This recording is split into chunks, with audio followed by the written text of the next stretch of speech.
Ladies and gentlemen, once again, I am live and I have surprised. I've said this before. I have surprised more people than not in that fact alone. But today's dissertation is going to be about one gentleman named One Lonely Farmer, who's a farmer in New Jersey. So please wait until I'm done posting the notes that I have here in the chat window. Please wait before you post anything. I have about 7 more posts that I would like to put into the chat window before anybody says anything. I'm just going to keep repeating myself. Please wait until I'm done posting. I have 6 more posts I want to put in the chat window. Please wait. And then I'm going to talk about I'm going to talk about a gentleman in New Jersey who has a great sense of humor and said that he would be able to give me a run for my money in regards to machine repairs and modifications. And in that, there is quite a bit of truth, because this particular man is a very, very talented guy in New Jersey that I have a lot of respect for. But more than that, he is teaching me about farming. And that I find interesting in and of itself, because this fella, when he gives you a description of the farm equipment that he's working with, you kind of get an understanding of how hard it is to be a farmer, which we all understand is the truth. But when you actually watch the equipment that Wes, who is the gentleman's name, when you actually watch the equipment that he repairs, he too, like myself, climbs into the equipment with grinders and large hammers and burning torches and things of that nature. And he actually shows you that he is more intelligent than the people who make the machines that he's running on his farm. So just give me another 45 seconds or so to post the rest of these links, and then I will have an open discussion with anybody that decides to ask me questions about the Philippines and or Mr. Trump, because I've said it before and I'm going to say it again. The country is better off with Mr. Trump, but in the long run, what we understand to be the agenda of the future, I don't think Mr. Trump is doing anything other than giving us a false state of awareness that he is going to stop this political agenda. John F. Kennedy tried to do that, and it didn't work out well for him. Other people have tried to do that. The FBI informants on the Hillary Clinton scandal of Whitewater and all the scandals she were in. Actual FBI agents have been found dead with 2 bullet holes in the back of their head. And the reason they say those bullet holes existed was because they committed suicide by putting 2 bullets in the back of their head. Now, that I find hard to believe. Maybe 1, but I don't think after the first one, you would be so interested in dropping another one in your head. So I have trouble with that. But getting back to Mr. Trump, I think it's what they call a dog and pony show. And Mr. Trump is giving us like what we might consider an 8-year reprieve if he gets reelected, to the final agenda until they can install the final nails in the American coffin, because that's what I see, that's what I've always seen. And if you actually, okay, I am done posting. The last link is a fella named Jim. That would be the most interesting link I'm going to post today. if you went and watched, if you went to that page, Jim's page, you're going to see some really interesting stuff about the truth in regards to who runs America. And that's why I made it the last post. So at this point, if you have a question about the Philippines, or you have a question about my philosophy of politics, I'd be happy to answer it for you. And there, but first, I'm going to give you a disclaimer. I, Michael Fazio, disclaim anything in this video format or a live stream format to be true. I can't prove a single word of what I'm about to tell you, other than I can prove what I do for a living because it's on video, and I don't change my mental or political points of view for anybody or anyone. Never have and never will. I can only prove that what I say is true, and I'm going to go so far as to say this gentleman named Wes, who is the channel that I recommend, One Lonely Farmer, I can say that what he states on his videos is true. He leaves politics out of it. He said that didn't work out so well for him. I, on the other hand, really don't give a flying crap what Gobble Me Balls thinks about me. As long as I keep it within a certain set of parameters, Gobble My Balls lets me do what I want to do. So, one thing, okay, let me go to the, okay, so I see Bill Long. Hey, Mike. Good morning, Bill Long. Roger State. You sunk the Titanic. I knocked down a $3 million bridge once, but I did not sink the Titanic. That I can't prove either. I can't even prove I was there, but I can prove that the newspaper headlines after that event had absolutely nothing at all to do with the event itself. And I can tell you that the people that the newspaper journalists interviewed about that event were the people that watched the event unfold. And the people that were actually there during the event. And what they told the newspaper journalists was the truth. And what the newspaper journalists put in the paper the next day, although I got my ass kicked proper from my father, was not what happened at all during the actual event. So don't believe anything that you ever read in the newspaper. Ever. Don't ever believe anything that you read in the newspaper. And that's why I'm telling you there is nothing that I can prove that I'm going to state in this video format or live stream that can be stated as the truth or factual. So I can't get a strike if I'm telling you everything I say is a lie, because everything I read in the newspapers happens to be a lie. The one document that I always refer to in regards to what's occurring in today's world is a report called the Report from Iron Mountain. Now, anybody who has not read that PDF, which hasn't changed since 1963 when it was given to President Kennedy, and wants to know what's occurring in regards to chemical poisoning, weather modification, civil uprising, and every other aspect of chaos that's now being perpetrated onto the population of not just the U.S. any longer, but the world. Anybody who wants to understand what's happening in today's world, all they need to do is Google, quote, the report from Iron Mountain in a PDF format, close quote. That report is a 3-hour read if you read slow, an hour and 45 minutes if you read fast.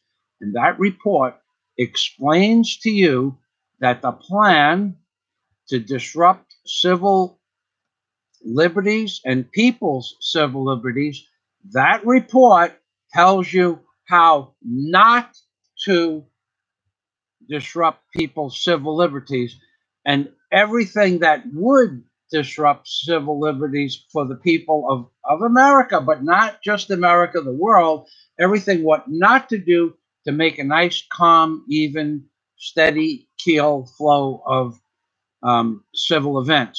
Tells you how not to do it, and what they tell you not to do in the report from Iron Mountain is everything that is occurring. In other words, doublespeak. Okay, so that's the one document that was created for the specific purpose of how to sow civil unrest and how to eliminate large populations of the world by stating in the document, this is what we should never do. This is what we should never do in order to have a peaceful, wonderful coexistence between the cultures of the world and the peoples of the world. Don't ever do this. And now what you read in the newspapers is everything that the report from Iron Mountain says don't do. Everything is what's occurring. So if you want to know what's going on in this world, that's one simple document that hasn't changed.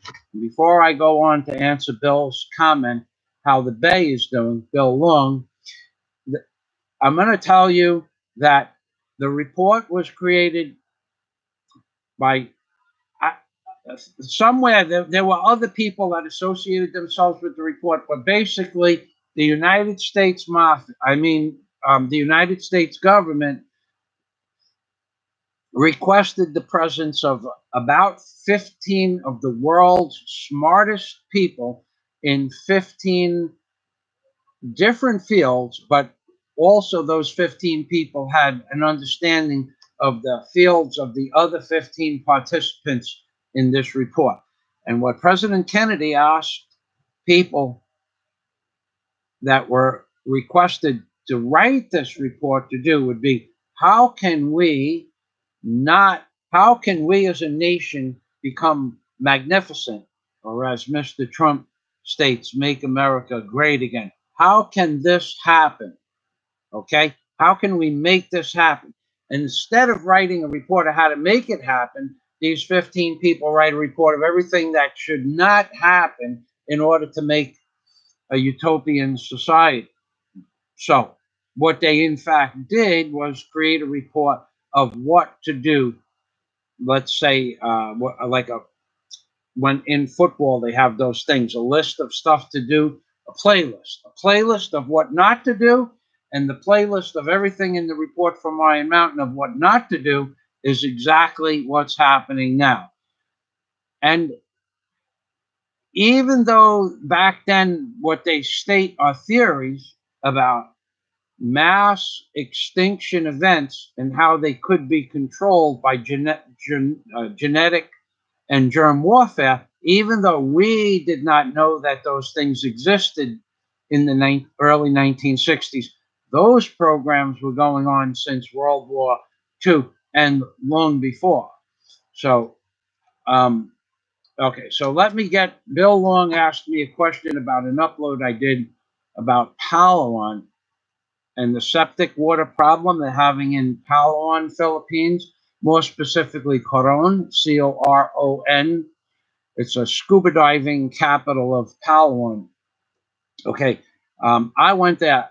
The video that you see that I loaded was 3 years ago. Let's just say 3 years ago. 3.5 years ago, actually. But it was from the end of 2014. The water in Palawan was so dirty after a torrential downpour of about 2 to 3 inches, which occurred in 45 minutes, that all the septic water treatment or septic tanks or storm drains with septic water in it, instead of going to any kind of treatment plant that I doubt even existed at the time, or at least not like we know in America, all the water runoff from the flood, from the torrential downpour, overflowed every sewer and every public septic tank holding facility where they hold septic water for a certain period of time and then release it after they add chemicals. All that was null and void. And the bay, I'm a septic tank contractor. I build them and I fix them and I repaired them and I crawled into them and shoveled number two out of them for years. It's a good way to make a living. Nobody wants to do it, and it's big dollars. You just give somebody a price, and their option is find another guy with a price like mine, or crawl into the tank themselves, which is not usually an option. So I didn't have a problem crawling into septic tanks, and so I know about septic water and what it smells like. And we did this with sneakers for my whole life. So this water in Palawan, after this rain, even the streams that came that looked like clean water streams in the video I made about there was a hotel, a little hotel, 400 peso hotel that I stayed in. There was a little river next that ran through actually ran through the property.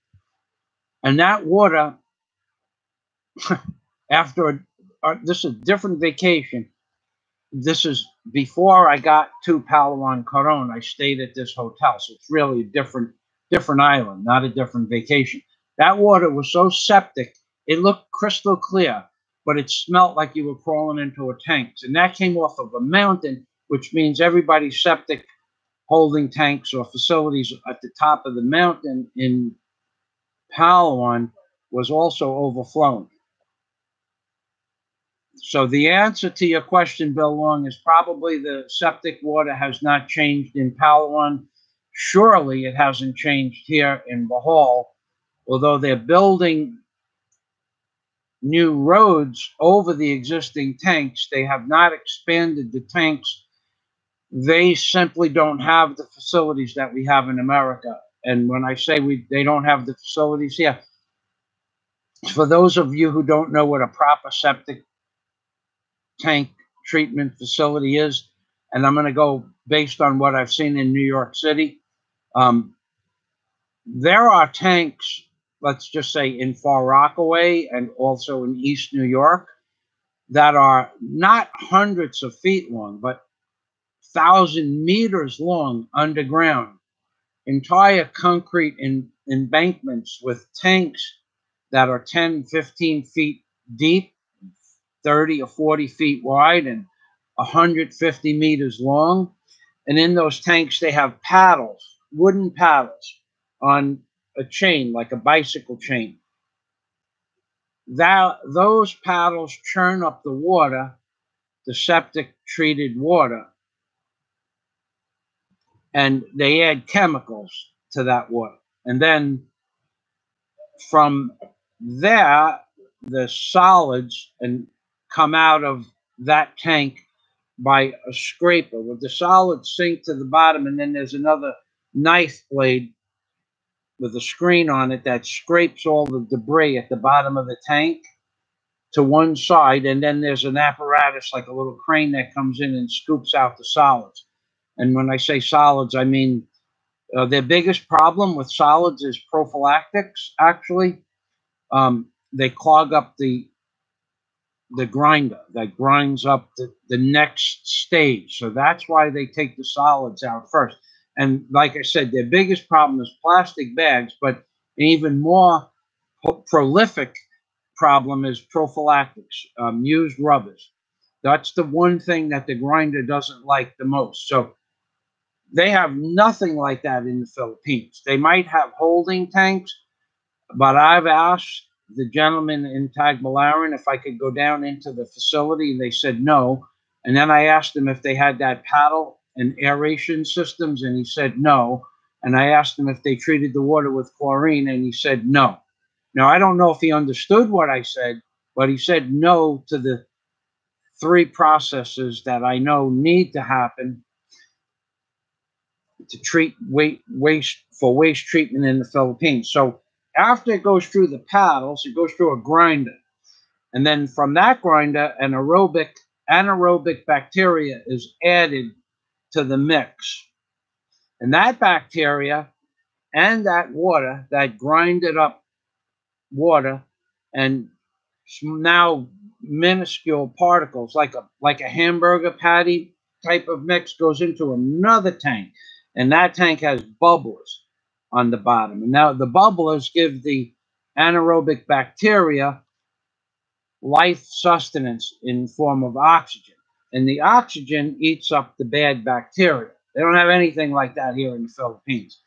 Once it goes through that process, then it goes through a chlorination process. And the chlorine in those facilities, you have to have a special license to handle that chlorine. It comes in liquid form. It's about 15%, which is the maximum allowable concentration of chlorine. Although you think you buy chlorine in a bottle of Clorox, you don't. So while I'm on the subject of chlorine, in the average person's lifetime, they're going to spend about $2,000 on chlorine bleach. I can reduce that money down to about $100 in your entire lifetime for chlorine bleach. So in other words, I just told you that you're going to spend $2,000 plus. The average person, not the average family. An average family of 5 people might spend close to $4,000 on bleach in their lifetimes. I'm going to tell you how to reduce that down to $150 maximum. In your whole life, you will only spend $150 on bleach. Anybody that's been to the store knows what a hassle buying chlorine bleach is. So this is really a cost of living in the Philippines video, because in the last 25 years, I have used bleach in every laundry load that I've done, and still today in the Philippines, and I've spent less than $10 for bleach.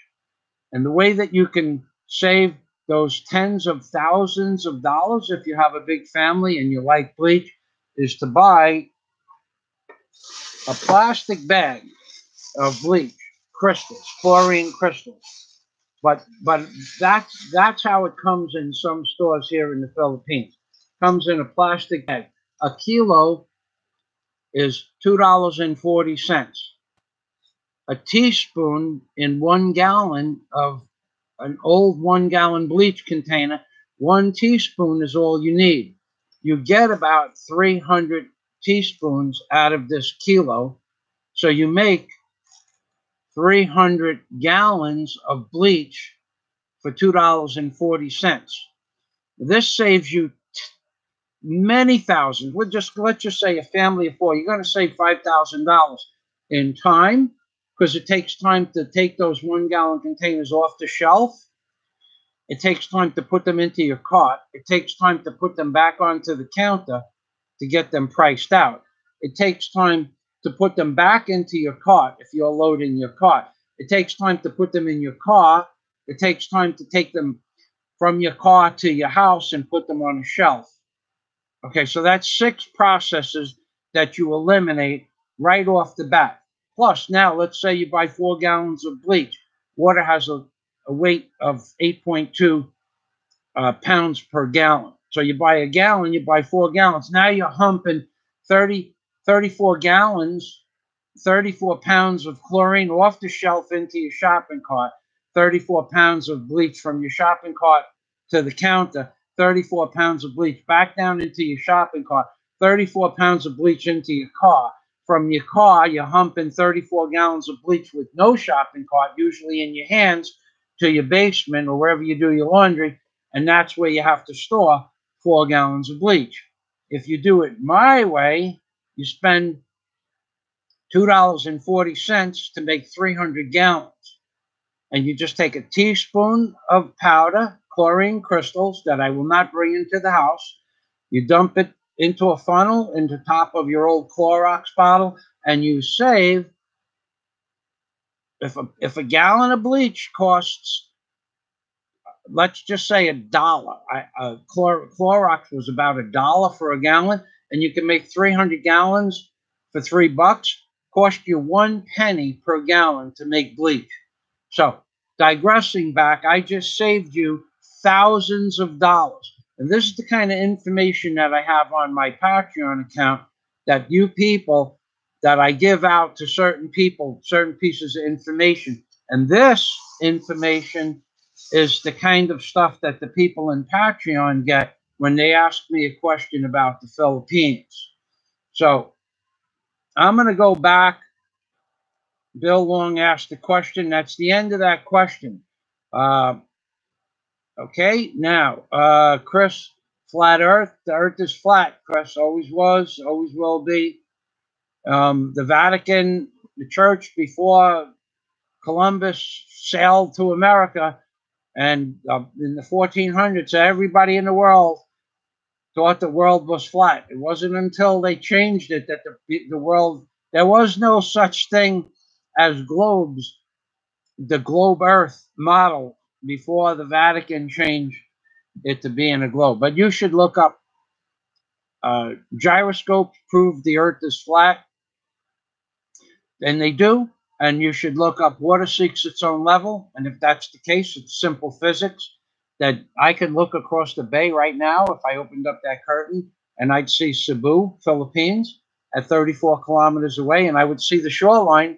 If it wasn't for the chemtrails, I would be able to see that far, which I can't see that far anymore because they're inundating us with chemtrails. But when I could see, I could see the white sand beach of the shoreline of Cebu, and I shouldn't be able to see the white sand beach because it should be 168 feet below the horizon.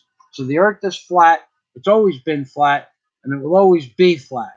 Where it ends, I don't know. My theories about that are pretty much simple. Whatever's on the other side of the Antarctic ice wall that you are not allowed to go visit, I believe those people, if they're people, entities, if they're spiritual in nature, jinns, if they're magical in nature, or ancient, what I call an ancient race of beings in my book, Angels on the Ark, that has controlled this world for billions, not millions of years, has controlled all societies for billions, not millions of years, which is in my book, a.k.a. Angels on the Ark by Michael Fazio. I'll give you a link. You can review some of my crazy theories, but you can't prove me wrong. And I believe that the entities that control this world live on the other side of the Antarctic ice wall. Now, when I wrote the book, I did not know about the Antarctic ice wall because the book was published on April 15th of 2010. Okay, I had no idea. Here's the link for the book, $2.99 for a 1,770-page ebook with 130 pictures, and it's Kindle ready. Okay, so now, digressing back, the entities that I call God-like, quote, in nature, control this world, and I think we're just a very robust mining operation that we provide them with foods and supplies, a.k.a. stores, for their operations on the other side of the ice wall. But originally, I believe that they lived off-world. So, but whatever they are, spiritual in nature, magical in nature, or just an ancient race of beings with technologies that go beyond our imagination and even go beyond the stuff you see on Star Trek, I got to tell you, they control this world, and they always have. They build up civilizations, and they knock them down.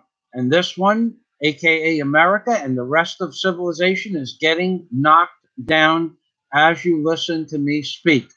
All the fires in California, and a great channel called A Plain Truth did a lot of videos on. We're going to call it. We're not going to say the name of the thing that started the fires. We can say Delta Echo Whiskey. You look up Delta Echo Whiskey, those letters, and you look up fires in California, and you're going to come to some really interesting videos on the Plain Truths channel. And me being a contractor my whole life, It's impossible for all those fires to have started. But anyway, digressing back. Hello, Anthony. Completely disinterested. He's a member of my Patreon account, and actually a long-term friend on YouTube. Good morning or good evening, Anthony. He's another hardworking man. He runs a janitorial service, but he does everything in his building as far as maintenance is concerned. He does it all. Another hardworking man that I'd appreciate when he makes a video every once in a while about what he does and shows you his storeroom. Not a lot of people could do what Anthony does. So, digressing back, what I believed originally who wrote the Bible was, first, I believed it was God. Okay, I believed that God wrote the Bible. I really believed that until I was in my teens, I guess. Then I started to believe that whatever wrote the Bible was not God and was a time traveler. Okay, that made a lot of sense to me because Bible prophecy has to some degree come true. But what people don't understand is most people read one passage in the Bible that your idiot priest, I mean the idiot in the church, gives you a passage on Sunday. I mean the priest in the church gives you, the sanctimonious hypocrite pedophile priest in the church is what I mean. That man gives you a passage to read, and then he focuses on one aspect of the passage. It's total subterfuge. But if you read the entire Bible, I'm talking about you start on cover and you open it up and you read the introduction and you read who published the book, the day it was published. I'm talking about you read every single word, every single period, every single character, every single punctuation mark, every single scripture that's highlighted in red. And you read the Bible from cover to cover. Don't stop. Don't go back. And when you're done, read it again. That's how I did it. And then when you're done, read it again. And the third time that you read it from cover to cover without stopping, now you can make notes during the first time that you read it, but don't stop and go back or stop and look for something else. Read the Bible from cover to cover, word for word, comma, punctuation mark, highlighted in red. If there's notes in the footnotes in the back, read every single word. Read the Bible thesaurus in the back. Read it all. When you read it like that, you're going to come to a different understanding of the Bible. You're going to say, yeah, okay, something, either God or something God-like wrote the Bible. But when you really get into the understanding of the Bible and you see the different books and how they relate to each other, you start to say, this is a load of crap. No God wrote the Bible. This is a mind-bending experience to make you believe something. But more than that, if you ever have the ability to transcend human consciousness and see the Bible as a whole, in a, like, to be able to understand the whole Bible all at once for a few minutes, you're going to come to the understanding that it wasn't God. And I'm talking about moving to a higher plane of consciousness. I'm talking about moving through to what was called Christ consciousness. You're going to say, this is not God. And it could be a time traveler, but it's definitely not God, because God per se, as we understand God, does not exist. And I proved that in my book, Angels on the Ark. So the earth is not flat and there is no God per se. You can take my word for it. You can read my crazy theories, not about flat earth in the book, but about time travel and or ancient race of beings. Because in the book, I never say God wrote the Bible. I mention God a few hundred times, but I say the word God, quote, a God-like being, unquote. Okay? A God-like being wrote the Bible. A God-like being would be anything that was 50 or 100 years more advanced than we are, because in 50 years, if we don't have it already, time travel should be possible, if it's not possible already, and I think it is. Okay, so, but that time travel, when they get it down to a science, and I think they do, I think they can change the future and the past, and for reasons that are what they call universal rules about changing civilizations by time travel. They're against certain principles. I don't believe the United States government has any such restrictions.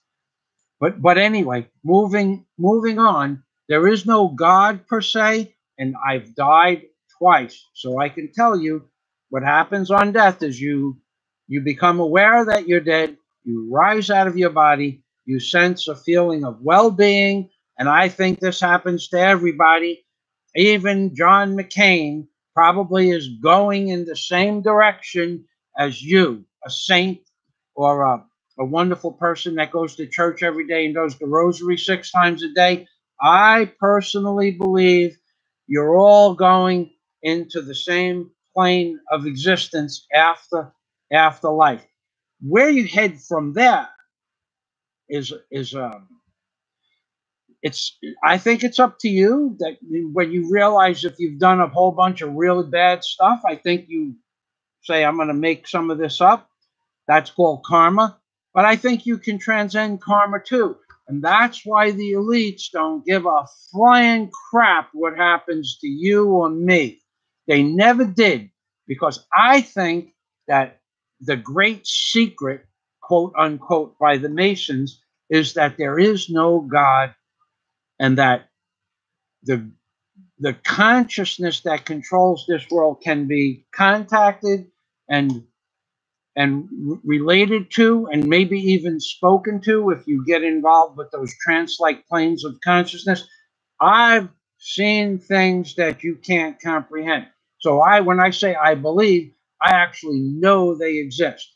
But I think that there's a consciousness after life, that there is no heaven and there is no hell, and that's why these people do the things they do to us. They know there are no consequences. There are no consequences in the afterlife. That's my belief. All that holy scripture garbage about heaven and hell, wherever that came from, whoever wrote it, whatever godlike being wrote it, it's to keep you in line, lockstep with good and evil, positive and negative, love and hate, heaven and hell, and it's to keep you in line from doing something that would screw up their political agenda or their path towards the NW. What is that? The NW, yeah, like that. Which Mr. Trump. You ever notice how many times Mr. Trump does this and this? You ever notice that? That's because he is part of the plan. He always was part of the plan. He's just a different part of the plan. We had 8 years of Mr. Obama. Oh, Michael Fazio, I cannot take it anymore. I have to say hello. Hello, everybody. Mr. Obama, what was you doing? I was flying. What do you mean you was flying? I was flying. How can you fly, Mr. Obama? I have a very light loafers. What? My loafers. Very light. See? See my loafers?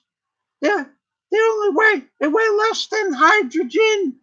You have a hydrogen loaf? No, you don't listen. They're very light. So you have a light in the loafers, Mr. Obama? I'm not a light in the loafers, Michael Fazio. I have a light loafers. Michael Fazio, I have a light loafers. So who told you that? Larry. Larry told me all of this. Said I was a light, I had a very light loafers, and he wanted to meet me in the limousine. Mr. Obama, I think you have a smell funny, Mr. Obama. What could I do about that? How about you go take a bath? Where can I take a bath? How about in one of those bathhouses in Chicago? Hold my favorite place. Take a bath. I'm going to fly away now. I'm going to Chicago. Take a bath. All right, Mr. Obama.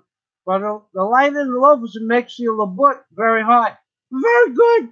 It's a free advertising, Michael Fazio. Libre. Free. Mr. Obama, I haven't heard enough. Very good. I'll go take a bath now. I'm flying to Chicago. And there you have it. Now, I'm going to go back to the... Mr. C. Benz. I'm sorry, C. Benz. I didn't... I'm sorry. Let me go. C. Benz has met Wes in person. Now, that would be something I would like to do. And actually, it's something that I believe is going to happen. For two reasons. One, Wes is coming to the Philippines, and I'm going to meet him one way or another. And two, I have to retrieve some things from America, and we won't be so far away from each other at that time either. So, C. Benz, I bet he is an awesome guy. I could relate to that guy, and one of the few people I could. And the fact that he said he could give me a run for my money when it comes to machine modification and stuff like that. He's one of the few that could say it, and I would allow to say that because he could. He is. We're gonna go back to the comments now. We're gonna stop talking about this fictitious spaghetti monster in the sky for a little while. So, C. Benz, yeah, he could give me a run for my money on machine modifications, but it would have to be at the end of the day. If he was fixing equipment that he understood about and I was modifying equipment that I understood about, it would be equal or par for the cost on what we had. Our abilities are the same. I can't weld I really suck at welding. I really suck at welding, but my stuff sticks. My root cast sticks. Okay. I'm sure he's a better welder. But when it comes to figuring out stuff on machines that should have been done from the manufacturer, in that respect, him fixing farm equipment and me doing construction equipment would be equal. So if you'd like to tell people about your experience by meeting him, feel free to do that. Okay, so now YouTube, howdy Mike from Florida via New York. Okay, good morning, YouTube. All right, now, Michael, I hope Jay Maverick, all is well with me and Daisy.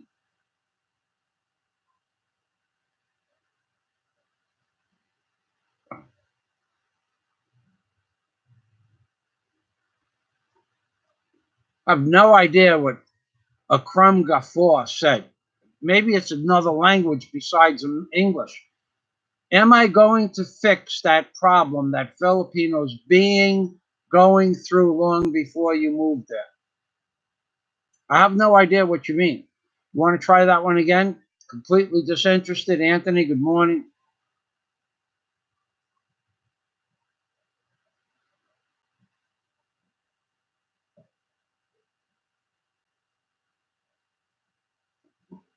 Philip, why don't I already helped.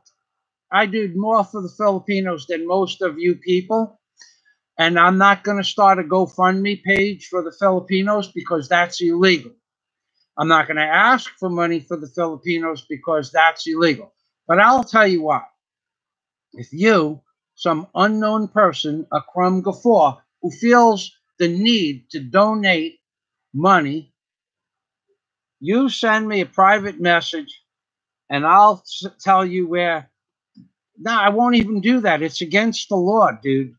Giving stuff to the Filipinos. If I go to the city and I distribute money or food to the Filipinos, it's against their rules. Okay, so I'm not going to do that. Okay, I use the money from my Patreon account. So you're over here trying to side swipe me into agreeing to help the Filipinos. You know what? I'm not interested in that. I already tried that too. And you know what? I got a kick in the ass for all of my efforts. and 32,000 pesos that I gave away in free stuffs on just my block in 8 months. I got a kick in the ass the day before Christmas when I asked 4 or 5 people for a piece of chicken that sold chicken barbecues on my block. People that I gave, that particular person I used to give 12 pieces of candy to, and slippers and cigarettes and rum. Another person I asked for pork, he got 18 pieces of candy and sometimes crackers, or sometimes I give them a couple of kilos of rice. A whole entire construction crew of 18 men that I gave a bottle of rum to every week, and a couple of packs of cigarettes, sometimes 2 bottles of rum and 5 packs of cigarettes. And on Christmas Eve, I said to the people that I gave on my block, only my block, 32,000 pesos in free stuff, please give me a piece of chicken. 1 piece of chicken, 10 pesos. They all told me, if I give you a piece of chicken, I will be poor. Even after I've given some of those families thousands of pesos in rum, cigarettes, slippers, and other items that I did not need from America that I had packed. So I'm not going to go around and take the money that people give me from my Patreon account. And I'm telling the people on my Patreon account, I'm not going to do that, because I got a kick in the ass for helping everybody on this block. And then when something that was missing, and I asked the people on the block and offered a reward for a spear gun that I dropped in the water, the people that I gave candy to and cigarettes and rum to on the beach every day, or every time I went to the beach, one of those men found my spear gun, and I offered 1,000 peso reward. Okay, and you know what the comeback was? Give me 10,000 pesos and I'll get your spear gun back. So somebody found my spear gun that I helped out on my block or in my community. The spear gun was worth about 4,000 pesos, and what they wanted for the spear gun was 10,000 pesos for a reward, even though the spear gun had my name, my telephone number, my cell phone number, and my name, and the colors that I paint everything on the spear gun. They wanted 10,000 pesos because they know it had sentimental value, because my dad gave it to me. So that was the kick in the ass that I got from the people on my block in the Philippines. Even though I gave and I gave and I gave. And the day I asked for the chicken, the day I asked for the pork, and that same day, Christmas, that same week, New Year's Eve, I asked the people. Christmas Eve, I asked for the chicken and the pork. New Year's Eve, I asked for the people to help me carry a log up from the beach. 5 men on the construction site were having a party on the construction site on the beach. And all those 5 men that for 8 months I gave 1 or 2 bottles of rum and many packs of cigarettes to, 10,000 pesos in free stuff. All those men wanted 50 pesos for 20-second effort to help me pull a log uphill. I could drag it on flat, but I couldn't drag it up the hill. So 5 men I asked, 5 men wanted 50 pesos for 20 seconds work. And then that day, I told everybody on the block, no more pasalubong. So Aram, Akram, Gafor, that's my true Filipino story, and I'm sticking to it. Why don't you come here and give your life savings to the Filipinos that are perfectly capable of working and do so, and give your entire life savings over the next 20 days. Walk up and down any block over the next 20 days. You give your entire life savings away, come back 2 months from now and ask them for 1,000 pesos for 1,000 pesos back. You know what you're going to get? You're going to get not available. I have no money. So you come to the Philippines. Don't put me in some kind of predicament or corner, or think you're going to put me in a predicament or corner because I earn money on my Patreon account. People give me money on my Patreon account for my videos that I post for informational purposes. And I just gave you people more information. I just saved you 1,000,000 pesos, pal, because you can come to the Philippines and give away 1,000,000 pesos. You come to the Philippines tomorrow and you give away 1,000,000 pesos in the next 3 weeks. Pick a block, any block, and come back 2 months from now and ask those same people. Make a list of their names. I dare you. Go up and down the block and ask those people. Tell them, give them 10,000 pesos each once a week for a couple of months. And then come back 2 months from now and ask them for 1,000 pesos. You know what you're going to get? You're going to get, no money. I had a problem. You come here. Don't put me in some kind of box where you think you're going to nail me. I'm telling you the truth. You could give your entire life savings away to the people in the Philippines and come and ask them for a favor. And you know what they're going to say? Because you had so much money to give away, you must have a lot of money. So when you ask them for a favor, they're going to tell you they want you to pay them for the favor. It's not the first time it happened. It wasn't even the second time it happened. The second time it happened, I lived closer to Alona Beach than I do now, and I gave 5 men fruit every single day and cigarettes, once a week rum. I asked them to help me move a jet ski 150 yards because it was up a slight incline. I asked 2 men to help me pull the jet ski up a slight incline. You're not getting off the hook, buddy. You come here and give them your money. You show me what you do with your money.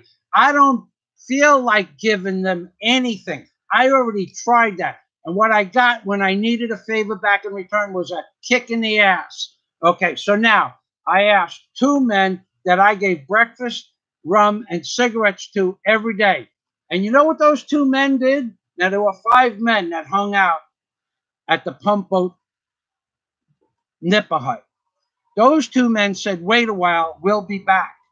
And I don't know why they left, but when they came back, they had 3 more men. So now there were 5 men. And each one of them, they said, give me 100 pesos. So I said 100 pesos for, we're talking about 30 seconds of work to drag the jet ski up a small incline. The rest I could do was all flat, dead flat. 5 men who I gave breakfast, rum, and cigarettes to in the Philippines. This is the second time this happened, but it was the first time. They all said, give me 100 pesos. And I said, no, I'm not going to give you 100 pesos for 20 seconds. I only need you for 20 seconds. That's what we want. I said, so you're not going to help me. That's right. And they didn't.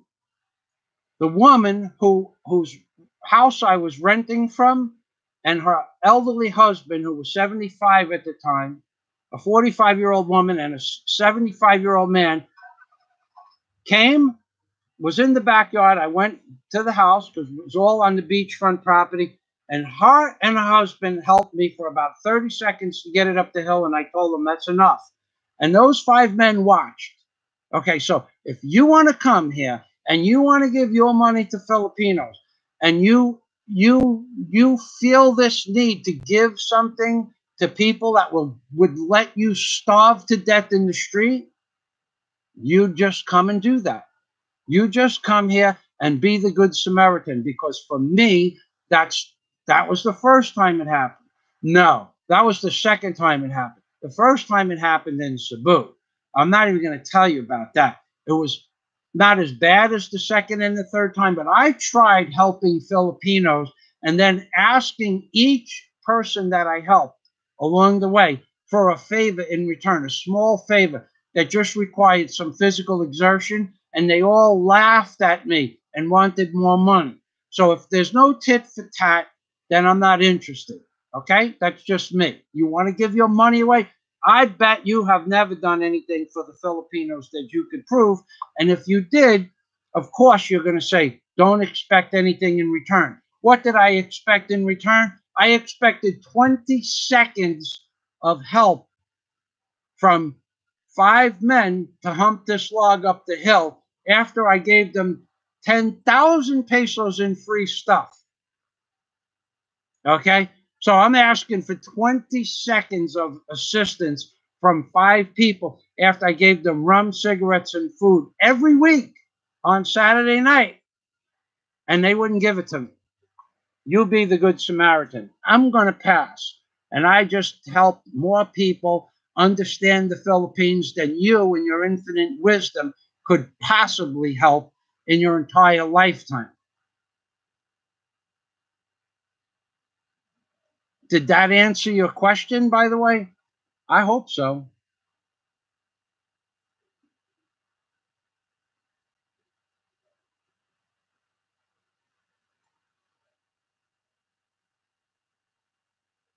Okay. Agram Gafor, you are a troll. Okay, but it was a good question. So you're a troll. How about so I'm the invisible hotel I'm building. So you are one of these trolls that come to people's channels to get them going. You thought you were going to put me in a box to say, okay, well, I'll use some of the money from Patreon. These people don't need my help. Every one of them are capable of getting a job. And the economy in Bohol is booming. There is no way that anybody could spend more than 2 hours looking for a job without getting a job. So take your worthless trolling garbage someplace else. Society is a joke. Yeah, society is a joke. I'm going to shut him up. I'm going to make him disappear in a few minutes. I thought he asked a legitimate question. I want to read whatever else he has to say.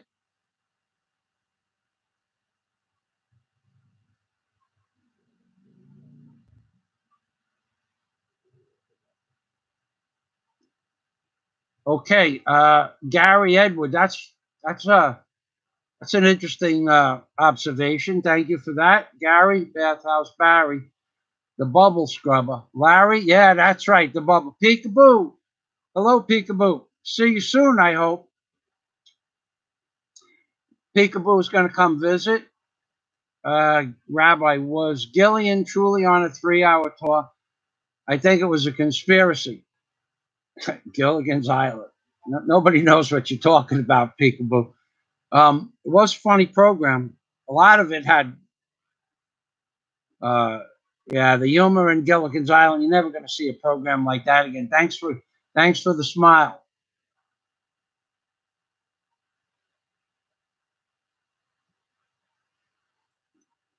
Okay, Vincent Michaels. I guess you have to grow your own pork. I have no problem having people help me, just on a goodwill basis in America. Well, it's not a question of. I don't know if you're referring to this Google guy, whatever. I'm going to make him disappear right now. Anyway, he's gone. Who said that? Peekaboo? Or no? Society is a joke. That guy's gone. Okay, where is he? Yeah, another troll. Okay.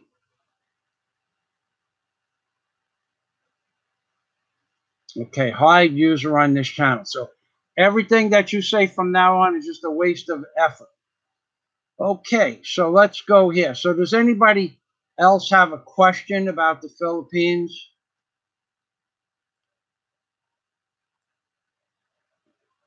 Okay, Peekaboo. Well, okay, I will hold on. Let me make a note of this. I'm going to copy this and bring it over to my document that I have notes on. Okay, so it is now brought over. Okay, let me make it big. Let me make it colorful. Let me make it go to home. Go to 36 and make it blue. Okay, and save the file. Okay, Peekaboo, I got it. I'll send you a list. Thank you. So does anybody? Okay, okay. See Benz, I'm back. I've met Wesley, awesome guy. I farm too and know all about the deer problem he has. Yeah, I don't know if you caught the beginning, but I'm gonna meet Wes as well. He's gonna come to the Philippines, and we're not gonna be that far away when he gets here. And I'm gonna go to America, and we're not gonna be that far away when I go there. So one way or another, I plan on meeting Wes. So digressing back to One Lonely Farmer, anybody who's with me now, on my channel that watches anything that has to do with construction or repairs, I would suggest you at least go watch One Lonely Farmer's channel. I would suggest you subscribe too, because it's where we get, it's a, what he does in the videos. I've just become aware of his channel like 6 months ago or so. He is a farmer, but what he does is he makes a video of all the repairs he does on his equipment. So far, I've only seen him farming hay, and yesterday I discovered through a response for a comment I made on his channel, Wes's channel, One Lonely Farmer, that he farms hay to grow mushrooms. Because I had asked him a question about if you put it away wet, the hay, is there problems with it? Someone told me it's not for cows and it's not for horses. And what I learned is that putting away hay, which I always knew, when you put hay away wet, it becomes hot because of it starts to rot and mold. Actually, it could catch fire. It's called spontaneous combustion. That I knew about. But why cows and horses don't like wet hay, I did not know about. And I learned about that yesterday on One Lonely Farmer's channel. Cows don't like the hay that's on the ground when it gets wet, because when the groundwater evaporates, the smell of, I would imagine, the chemicals and the dirt get mixed in with the moisture that evaporates up through the hay, and the cows don't like the flavor of the chemicals that evaporate up through the ground. That's what the man said. They don't like the taste of the dirt, but I would imagine it's more, you can correct me if I'm wrong, see, Benz, I would imagine it has to do more with the chemicals, sulfur and peat, whatever they put in there that the cows don't like. But I didn't know that it could be poisonous to horses if you feed cows wet hay. So I learned something new yesterday on his channel. And I don't know anything about hay balers, but I have a good understanding of them now. And Wes fixes all this equipment, and he does these 30-minute or 1-hour videos on equipment repair. So he's really good at that. And he had made a comment a few months ago. I said, there's nobody in the Philippines and nobody on YouTube that could match my skill sets. Now, Wes could do that when it comes to machinery modification and repair. He could certainly wipe the floors with me when it comes to running farm equipment. But then again, I can run live wire, live boom cranes, and I'm a master captain. Okay, so I can run tugboats and barges, self-propelled barges, cranes. I can do pile driving. I don't know, maybe Wes has these secret skills too. But I also am a certified scuba diver and have hundreds, if not close to 1,000 dives. I don't know about Wes. I know that Wes mechanically could do anything I could do. But to match my full skill sets, I am an airframe and power plant jet mechanic. That license takes about $150,000 and at least 2 years of your life to get. I don't think Wes is a licensed A&P mechanic, so he couldn't fix an airplane and sign it off, whereas I could. I don't know if he has any pilot training. I have a small amount. So Wes is a fantastic machinery and repair modification. And what Wes can do, One Lonely Farmer can do, is he can see the flaws that the manufacturers who spent millions and millions and millions and millions of dollars to design this equipment, and then they went and designed it improperly. Wes modifies it, makes it better. Now that is the definition of a real mechanic, and that's why I like that man's channel, because he sees things that these stupid, worthless engineers have never seen, even though it was their job to build a tractor. Did they go out in the field and ask a real farmer like Wes how to make the tractor or the hay baling machine better? No, they didn't. They just know what the previous model looked like, and then they change some stupid little thing and they change the number on the side of the machine. Do they make the machine better? I don't know. I watched Wes modify a machine by putting in what he calls pushers, compresses the bells, and he modified the boards on the side. I'm even using the words to compress the bells, and he modified the knot, the strings, and the way that the knots, not the way the knots are tied, but he modified the baling strings. There's rollers. He changed the rollers so that now the balers can use, instead of only 400-pound tests to hold the bales together, they can use 600-pound tests. Then he had to modify the thing that ties the knots, because the rope thickness, the pink rope is 600 psi and the red rope is 400 psi. He had to modify the knot tires so that they would tie the thicker ropes. So I'm learning how to be a farmer. Not that I will ever be a farmer. I never have no wish, want, or desire to be a farmer. Just like I have no wish, want, or desire to become a philanthropist in the Philippines. There was for me, there was no benefit. I tried it 3 times. I've never tried farming, but that I enjoy watching the man do farming because he's a genius when it comes to fixing equipment. That is what I appreciate about One Lonely Farmer, and that's what you would appreciate too.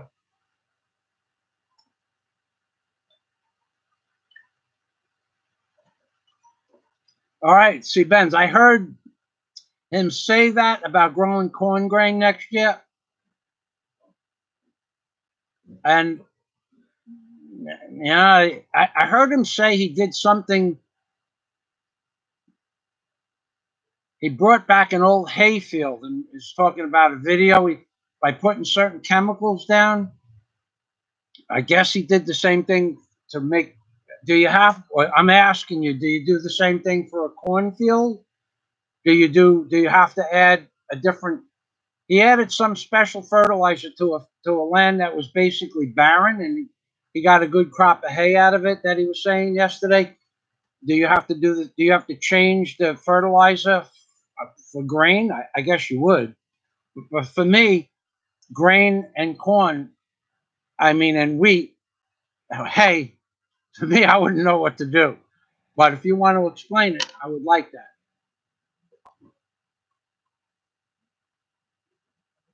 Okay, yeah, okay. Well, first we'll go Bobo. Yeah, you're the real one. You're the man who has consistently donated to my super chat. Thanks much. Okay, so I saw you were having problems with fake accounts. So let me answer C. Benz's question before I get to you, Go Bobo. I believe what it costs to have people work on a dealer to work on equipment, because I own cranes, barges, and tugboats. And I would call an effing welder to my job and say, I broke my boom backwards. We had a, no. Okay, I actually broke my boom. I dropped my boom off the side of the barge and it bent. Okay, that was once. Once I dropped the boom backwards because the tie back broke, and the boom broke backwards also. But the front way, if this was the barge like this, there's the barge, the edge of the barge. This is the barge, right? And the crane is up here. Well, the boom fell down and hit the edge of the barge and just went like this and dropped straight down in the water because I had a load on it. And I had to cut the boom off, drop it down with a rope on it, drop it down into the bay. It was about, I don't know, 18 feet of water. It was about 18 feet of water. I dropped it down to the bottom. I cut it off with a torch because it was wrapped around the barge and it was hung up on the side of the barge the way it wrapped around. And I just cut it off. It was the simple thing to do, because if I would have picked the boom up, it would have just bent further. So I left it there, cut it, and I brought the stick back up, what was left of the stick, which was about 14 feet of the stick from the center of the barge, maybe 16 feet. Cut the stick off there, and then I built a section on the existing stick about 12 feet long because I was extending the boom. Then I put the boom over the side of the barge and picked up the rope with the old boom with the boom that broke off, put that up on the deck and cut that, then dropped the boom down onto the front, the cradle of the crane, and then with 6 or 7 men, we picked up the boom with jacks, and I made the boom straight to the extension I built for the boom, and I extended it 12 feet because I had to cut some off the bottom part of the stick and the top part of the stick. I actually got about an 8.5 foot extension, bringing the stick from 55 feet to 63 feet, and from kingpin to the top of the boom. And I brought a welder onto the barge, and the guy comes on like, I'm a welder. Yeah, big fucking deal. You're a welder. So what can you do? Because every welder I know, some I know are good and some I know are bad, but all of them are bullshit artists that they're the only person in the world that can weld. I'll be the first one to tell you I can't weld for shit, okay? And I'll be the first one to tell you I threw that son of a bitch off at lunchtime because he was smoking a cigarette every 10 minutes. No, actually, he made it till about 2 o'clock. He got there at 7. It was my lunchtime. He got there at 10 to 7, and he talked to me about the job for an hour. And then at 8 o'clock, he started to go get the stuff off his truck. He had 300-foot cables on his truck and a 500-amp Lincoln welder on his truck. So I'm talking to him. I said, by the way, how much do you want? And he tells me $300 a day cash, which, you know what $300 a day cash is? That's $1,500 a week. That's $3,500 a week on the books. So I needed him for about a day. Well, altogether, it took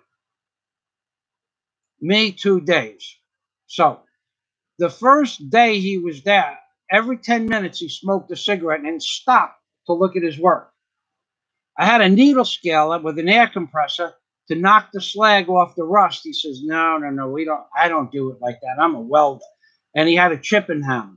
So he would sit there and chip for an hour on a couple of beads that he did. So my dad recommended this guy. Otherwise, I'd have thrown him off at 8:30 in the morning. So I talked to my dad. He said, give him a day's pay. He showed up for the job. Give him a day's pay. My dad had nothing to do with my business. And I recommended him. I don't want him to go away mad. So at the end of the day, I just fired him. I told him, he goes, maybe I come back. No, you ain't coming back on my job ever. Don't come back. Don't ask. Don't call me. We're done. Okay. So he smoked about 25 cigarettes. So that's 200 minutes that he smoked cigarettes that day that I paid him for, which is like 4 hours. And if you take $80 an hour, I paid him 300. I paid him $300 if it was on the books in money to smoke cigarettes. So I know what equipment repair guys. Same thing with my backhoe. Give me $100 an hour, and they sit there and smoke cigarettes, or they go looking for parts and they research parts that they should. That's all a bunch of nonsense. I know what they charge. In my whole life, I hired that welder for one day to drop a motor in my truck. And I can't think of any other time I ever hired anybody to help me do anything machine maintenance in my whole life. Since the day I owned my own construction company. Guy had to drop a motor in my truck. I needed the truck within a few days to do a job. And he had a shop. He dropped the motor in my truck. The son of a bitch charged me $600 to take a 350 Chevy block out of a truck and put another 350 Chevy block in. Long block. No short blocks. Long blocks he put in. Charged me $600 for about 4 hours work for a shop. Okay, so that's $150 an hour. So you don't have to tell me what they charge. I know.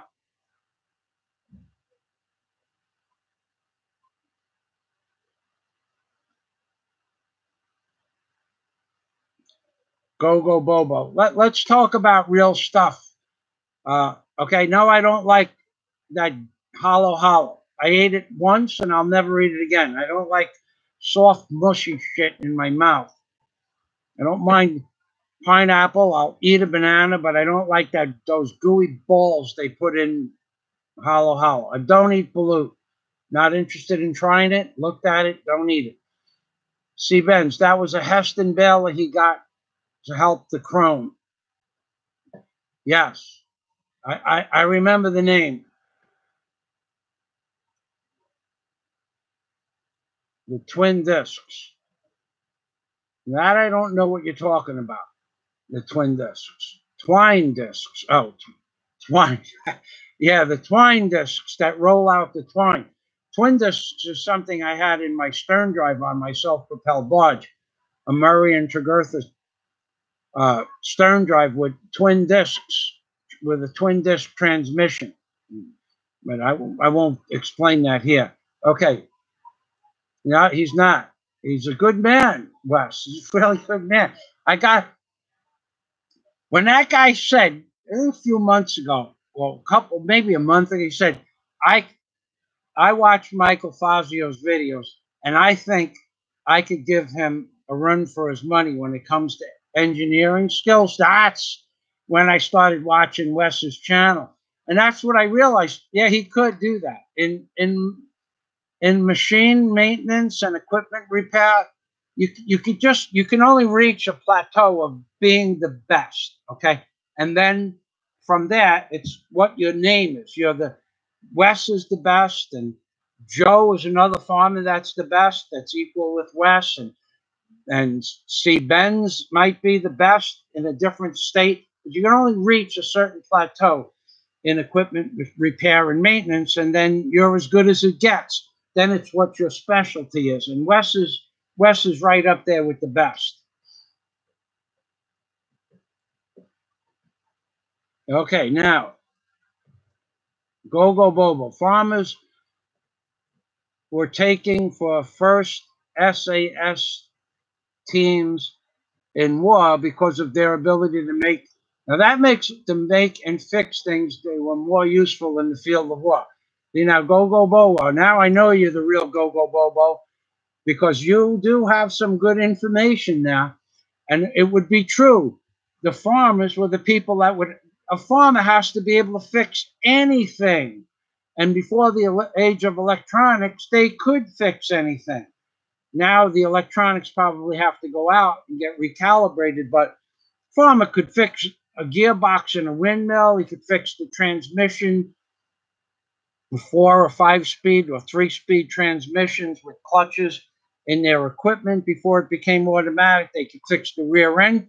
Simple stuff like inside tanks and other, forms of track equipment. Simple, especially tracks. Everything on the farm has tracks, just about. Tracks or wheels. Yeah, so that makes sense. Thanks for that information, Go Bobo. C. Benz. He puts on liquid nitrogen. I put on anhydrous ammonia. Okay. Going back to the what he put on the field. Yeah, I heard him say that. Now that you mention it, I was wondering if it was. I wouldn't know how you apply liquid nitrogen. I know nitrogen gas. I think it settles low. And I guess they just spray it on as a gas, and it sinks into the soil. And you put anhydrous ammonia, which is probably a powder or pellets. See, Benz, I suck at welding, dude. I really suck at welding. Getting back to the boom on my crane, okay? I did that boom job in I think I did it in 1980. I bought the crane barge in Michigan in 1988, and I guess I did the boom job in either 1989. I was new to own for a big stick like that. I was new. I put a different crane on my barge. I had a 6-ton Bantam, and I put a 30-ton Lorraine diesel. I had a 6-ton Bantam that used 25 gallons of gas a day. I put that 30-ton Lorraine on. I used 4 gallons of diesel fuel a day.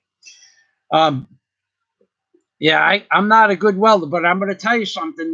The welding I did in 1989 or 1990, that crane is still operating to this day with those welds. So whatever I did worked.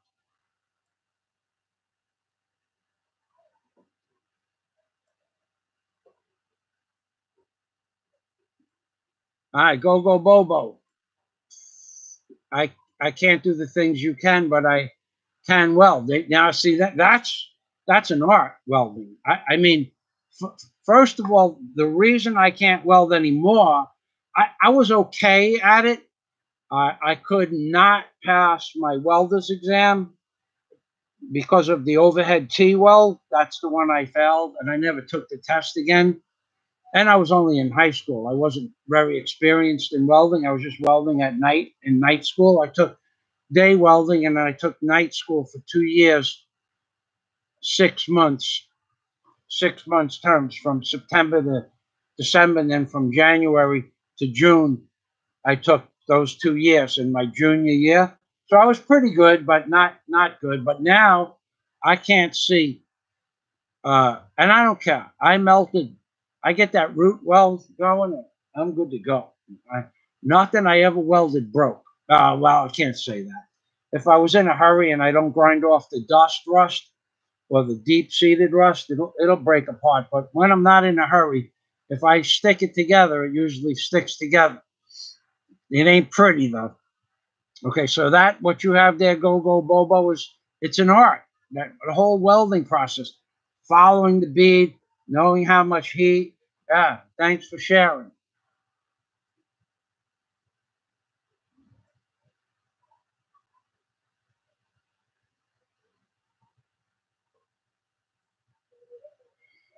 You know, you are the real go, go, Bobo. Yeah, private contractors just don't get it when they are hired by single people like myself, self-owned, self-operated business. I was only making $200-300 a day, even though I owned a barge and a crane because the economy in 1990 was so bad. Okay, so I'm making $200 a day, and then this clown comes on, smokes cigarettes all day, wants $300 a day. So yeah, they don't. Private contractors just think like that we are a corporation. We can't afford those kind of monies unless you got some stupid business, like you sell wood flooring and you don't install it, you just sell it, and you got a truck and you make 10 cents per square foot of the wood flooring that you sell to contractors, and you sell 10,000 square feet a day, you're making $1,000 a day. Then you could hire somebody to fix the motor in your truck. But if you're installing it for 6 cents a square foot and you bust your ass all day, you can't hire somebody for $300 a day when you do 300 square feet, you make $180 a day, maybe. You can't hire somebody. That's a good point. Yeah, see, Ben's. That's why I have all the experience with fixing stuff, man. I, I would have gone bankrupt or simply broke on any given time that I had an emergency. Um, Jeez. Another thing was once I owned. Here's the equipment that I own. I owned 3 different trenching machines. They're pretty easy to fix, just the chain and welding. I owned a Bobcat, the Bobcat trailer, a backhoe trailer, a small 6-yard dump truck, the trailers for the trenching machine. I owned an Ocean Racer with twin 454 big block Chevy engines that I used to tear down to the needle bearings every 2 years and rebuild the motors. And I owned several hundred other pieces of small equipment. I could never have stayed in business if I had to work, if I had to pay somebody to do that equipment repair. Never. On any given day, the radiator, I, I, I, when I was working my backhoe, the radiator was, it was a 1995 backhoe that I bought in 2001.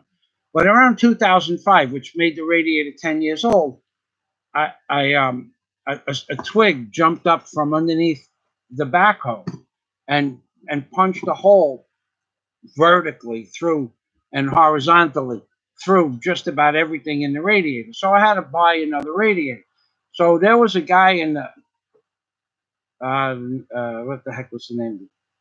The store I used to buy my parts from in Key Largo.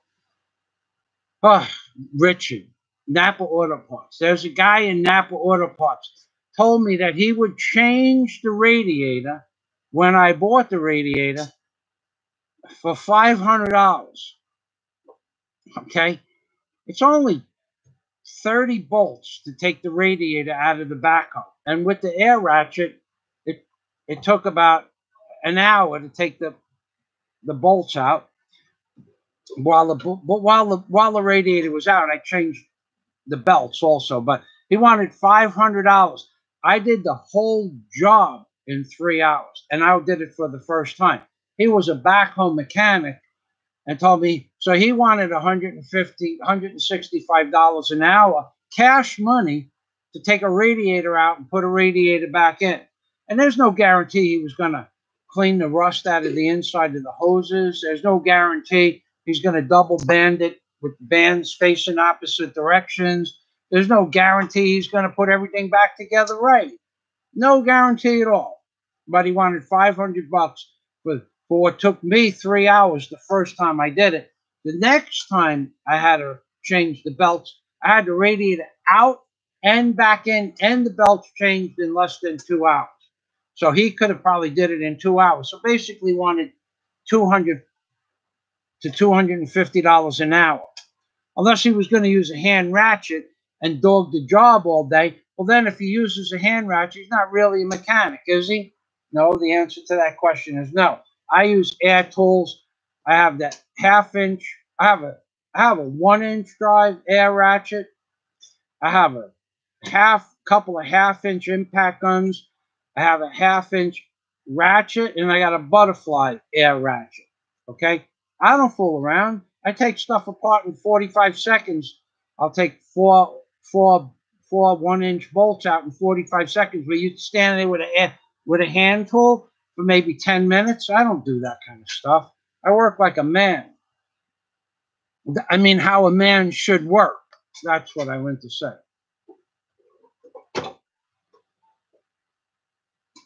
Yeah, go brings up the point, which I just scrolled down. Never leave any contractor that's doing work on your machinery alone, because they're gonna do stuff.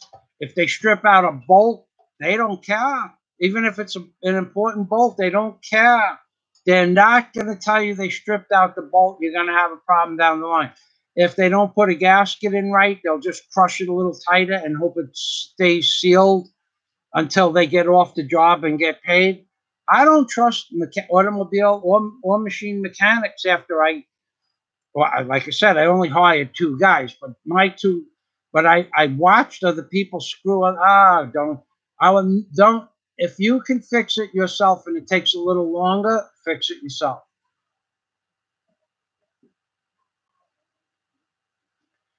Yep. You always stay and watch. Okay, now. Okay, you apparently you had spelled Benz. You had spelled the word ammonia. You missed that H in the spelling. That's from my memory. Okay, so it's. Let me look that up. Well, I'll look that up. So it'll take a second. Okay, it is. It doesn't say how you pronounce it. Anhydrous ammonia. Anhydrous ammonia, a colorless gas. Okay, so it's a gas with pungent, suffocating fumes, is used as an agricultural fertilizer and industrial refrigerant. When handled improperly, anhydrous ammonia can be immediately dangerous to life or health. Okay, I'll copy and paste that for people that want to see what chemical that you're using on your farm. Thank you for that information. That's interesting. Yeah, Yeah, and you know the one thing I'm not gonna. Okay, I'm gonna have to cut it in half because it's more than 200 words. I mean 200 characters. So I just pasted anhydrous gas definition, what it is and how it works and how dangerous it is. That's the one thing that I got to give Wes credit for that I could not do. I am chemically sensitive. Those chemicals that you guys work with, I would be dead in I don't know, 3 months from just being on the farm. Even if I didn't even spread any of the chemicals in the dirt, I get bleeding lesions if I breathe in one breath of bleach that I use to wash clothes with. I put a fan on when I'm washing clothes if I'm doing it by hand. I don't always use rubber gloves, but I try to use rubber gloves. If I breathe in one good breath out of the bottle, if I make a mistake or I'm in a closed area, the next day I get bleeding lesions in my head. That's just from one breath. 30 or 40 seconds of breathing in gas fumes, bleeding lesions on my head. Same thing was true with ether. If I breathe in ether for 30 or 40 seconds when I'm starting a motor or cleaning something or brake cleaning fluid, and especially nut buster, boy, oh boy, I breathe in nut buster for 3 or 4 breaths, and within a half an hour, I want to go lay down and die. I get physically sick from chemical poisoning. Go Bobo. I was recently in the stock exchange in Philippines, and let me tell you, the claims coming from construction corporations in the billions of pesos, serious money in Philippines if you look inside. There's big money in construction here, but it's not on my level of construction.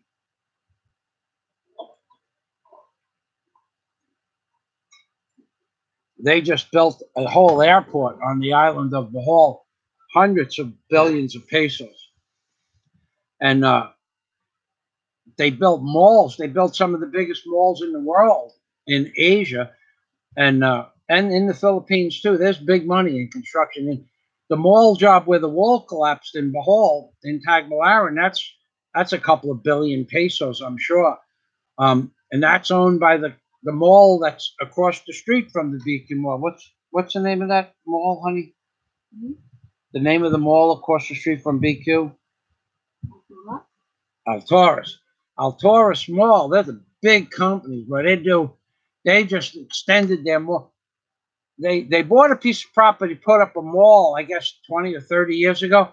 But on the corner there were old buildings that didn't sell, and around the block, so they built the mall like around notched out around the corner. Then they went a little bit, and then they went down, and then they went a few houses down, then they went back out to the street. They just bought up a lot of that property, and then they bought the whole block across the street from them. Big money in the Philippines in construction. Yeah, a good welder can name their price if I had to get the boom certified, and this was this guy's point, this piece of garbage I hired for a welder. I'm a certified welder. I can sign this off. You can't get the boom signed off. Well, you know what? I never did get it signed off, and it never broke. And I never had it inspected because no one ever questioned whether or not the crane was certifiable. They always questioned whether I was certifiable, but never the crane. And the truth is, I've been certifiable since long before I graduated high school. All right, so now I want to talk about this rivet gun in a minute. I want to talk about some tools in the Philippines. I'm going to go through these comments.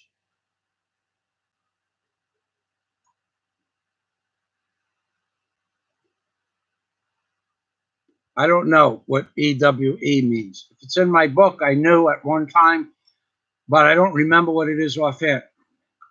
Okay.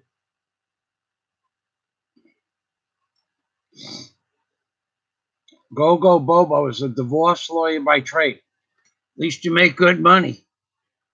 I'd have to, well, the only divorce lawyer I ever knew personally was Vito in Howard Beach. And he was handling the divorce for the woman I was going to marry and offered her, now get this, Vito Napolitano, a lawyer in Howard Beach. You could look it up. Vito Napolitano. He was a divorce lawyer in Howard Beach, especially Go Bobo. You could look this up right now. Vito Napolitano on Cross Bay Boulevard. He's a divorce lawyer.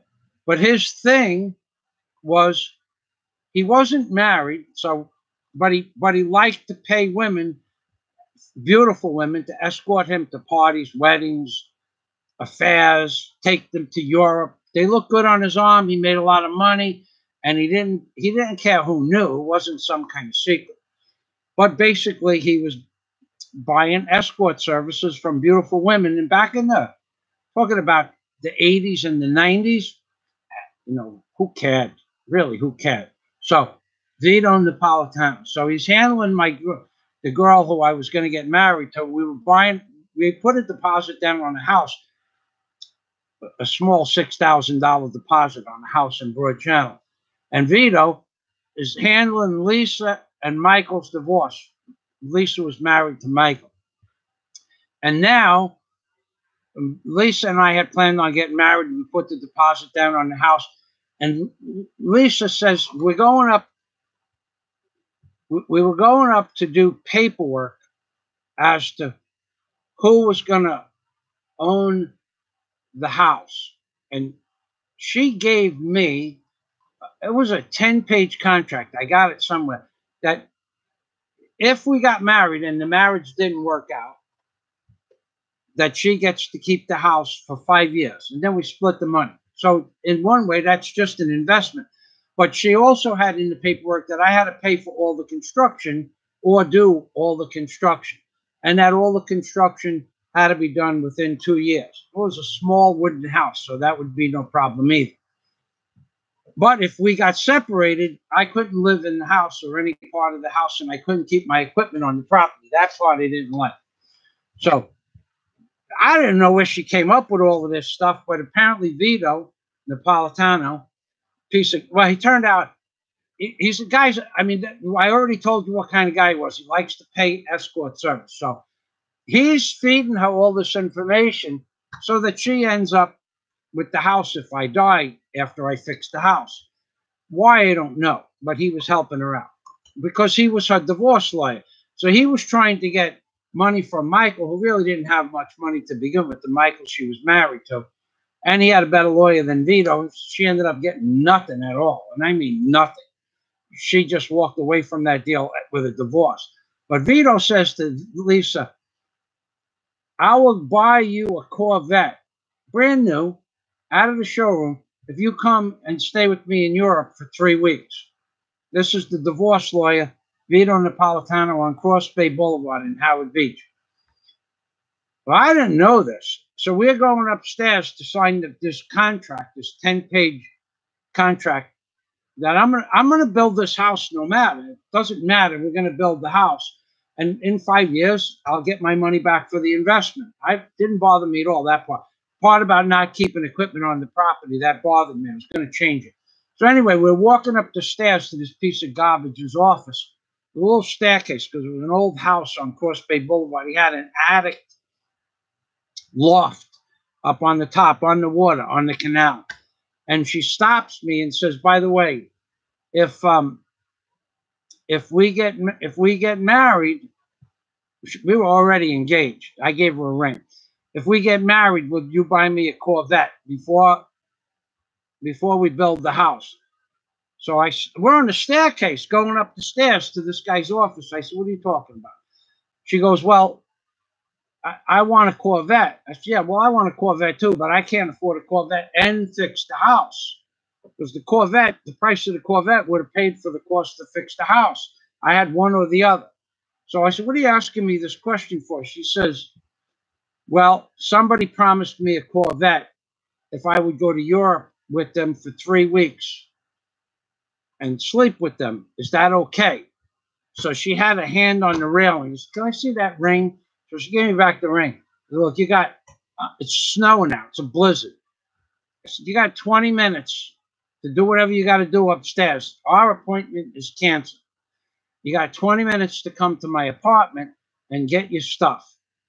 If you're not on the top floor of my apartment where you live now, I'm throwing your stuff out into the backyard, which happened to be a canal.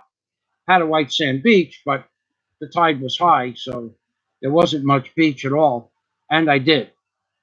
Okay? So here's a girl I'm buying a piece of property for, and I'm going to build a house. And her investment is minimal $6,000. The rest is all on me, $45,000 or $50,000. She gets to stay in it. If we have a fight, she gets to stay in it. If we get a divorce, she gets to stay in it. I can't keep my stuff. This girl wanted the world. She was very pretty. So I later on, 9 years later on, I found out that Vito was the one who promised her the Corvette, because we never talked after that. There was no reason. All her stuff was floating in the water up against, the wind was blowing. Fortunately, the wind was blowing up against the beach. And, you know, I'm going to tell you a little secret about throwing women's lingerie. Okay, it was windy, and the beach was over there, and I was over here, and the wind was blowing away. I'm throwing this stuff into the wind. So the first 3 or 4 negligees that I threw blew right back down underneath. I'm on the 3rd floor, blew underneath the deck. But I figured out, if I take these negligees, because it was snowing and sleeting and raining, if I take these negligees and nightgowns and, you know, spandex pants and stuff like that, if I take them and I put them in the slurry of slush that's on the deck, and then I stuff them into high boots, high leather boots, I could throw those boots more than 100 feet into the bay, into the water. And if they floated, then they would float up on the beach and they'd be retrievable. If they sunk, well, then they wouldn't be retrievable. So I kind of like, I bended my will a little bit, and I threw them only in 2 feet of water so that they would wash back up on the shore if they even had semi-buoyancy in them. So I'm a nice guy. Ask me, I'll tell you. Okay, so as far as Go-Go Bobo, as far as being a divorce lawyer, I don't want to tell you my lawyer story, but it wouldn't have worked out good for you if you were my lawyer. It didn't work out for him, and he made all kinds of promises that he couldn't keep. It was a very bad day in Key Largo's history. Anyway.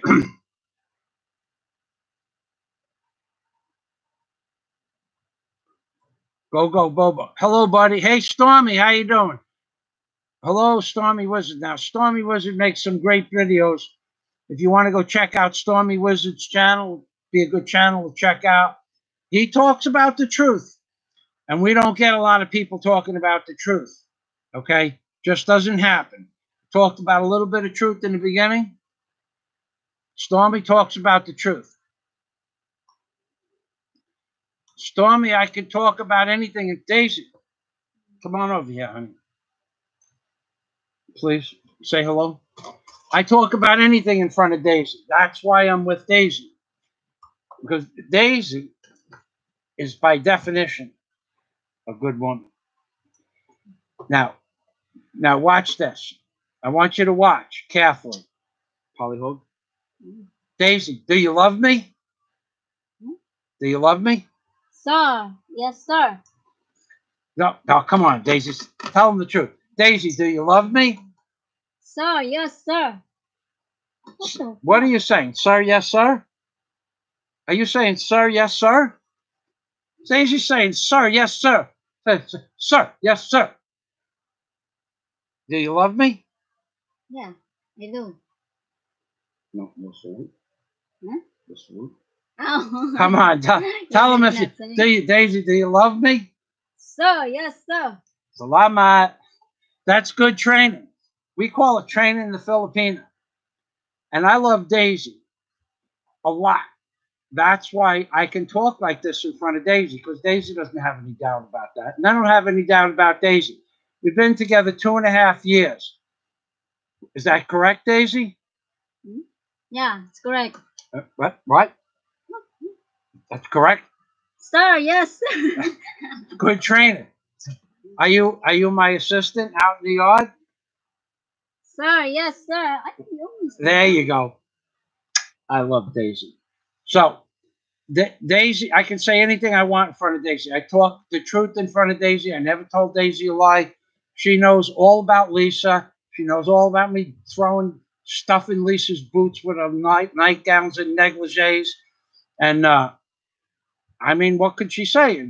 What Lisa might come up in a future conversation, or it's going to come up in a live stream. I don't hold anything back about my life. She's the girl that I'm going to be with for the rest of my life, as long as that lasts. Some people think it should be shorter than others, but that's a matter of opinion. Like the guy on Facebook that's going to come here and steal Daisy May. Remember? Yeah. There's a guy on Facebook that's going to come and steal Daisy May from me. Okay? I don't know how much that's going to cost him, but I would welcome the opportunity for him to steal Daisy May away from me. Go ahead and do that. Okay? If you could do it, that means that you're a better man than me. And that much from watching your video that you made about stealing Daisy May away from me is highly in doubt. If you get to see this video and you get this far, the part about you stealing Daisy May away from me has about, I guess, I don't know if they make odds less than 0, but just the way you talk, all slumped over and looking like a like a mushroom, with a talking mushroom. Anyway, love me. Sir, yes, sir. She loves me. There's a lot of ways you could tell if a woman loves you. Maybe I'll make that for a conversation for another day. But one way that you could tell if a woman loves you or you love a woman is when they ask you a question and you stop whatever you're doing and you answer the question and make them understand. That's one way of showing love and respect. And whatever I ask Daisy, whenever I ask, if I ask Daisy for water, she just stops and gets me water. If I ask Daisy to go get me a hammer from the container, she goes and gets a hammer from the container. There is never any hesitation. There's never been a time I don't want to do that, because that's not going to happen. She's a good woman. And yes, I talk like that in front of Daisy, because I love Daisy a lot. Okay. So the guy who's going to come and steal Daisy from me, if let's just say you came to the Philippines and there was something about you that Daisy wanted to leave me for, aside from the fact that you already have a girlfriend. So I don't know how that conversation went over with your girlfriend. I would allow that to happen. I would actually allow it to happen. If Daisy wants to leave, she's a free spirit. There's nothing holding Daisy here. There's no strings attached. There's no monetary benefit for Daisy other than she's going to own a hotel one day. But there's no guarantee in that. I get hurt all the time. I go to the city all the time and walk around. I could get hit by a truck, and then that's the end of all these dreams. Okay, so if there was somebody that could assure Daisy that he already owns a hotel. Okay, he already owns 2 hotels. Now I'm going to put your name on one, Daisy. Come and live with me. Okay, I would be happy that Daisy is going to be set for life.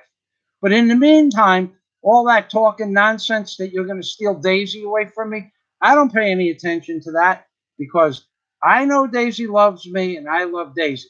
If she decides to not love me tomorrow, there'd be no animosity, there'd be no hardship, there'd be no hard feelings, and I would still take care of Daisy. And there you go. What are we going to have for lunch? It's the morning. The Okay. egg. Oh, yeah. Did you open the eggs? No. Okay. In the refrigerator? Or you put them out? Okay. No. All right. So I'm going to go back to the comments. Would you like to say hello to anybody? Oh, The chops. I know. All I have to do is just push the mouse. Oh. So you just move the mouse over to the side, it goes back on. Say hello. I'm Pink Permy from Busy May. in the Philippines. Baby. That's right. My girl. People have doubts about our relationship. God bless you. God bless you all. The stuff that goes on inside you guys' head. I'm trying to talk about this rivet gun now. So let's go. All right.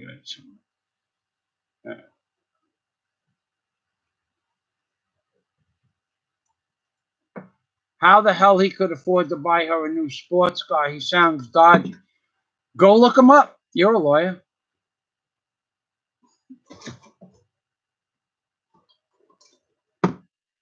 Well, you got to remember something. Go Bobo. Vito Napolitano, piece of garbage that he was a divorce lawyer in the richest community in Queens, New York, or one of the richest communities in Queens, New York. So that might have a benefit to how much money you make, considering every one of your clientele is mafia or a rich business owner.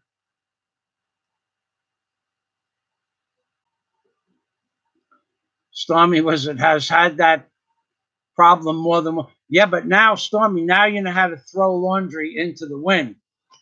Yay, Michael Fazio, a wealth of knowledge. I could throw lingerie off the third floor 60, 70 feet. If you give me a high enough boot and some slush, not too much slush because then it gets heavy, just the right amount of slush mixed into the lingerie, stuffed into the boot, and you get a good swing on that boot. And even against the wind, if you get the right arc, 60, 70 feet, no problem.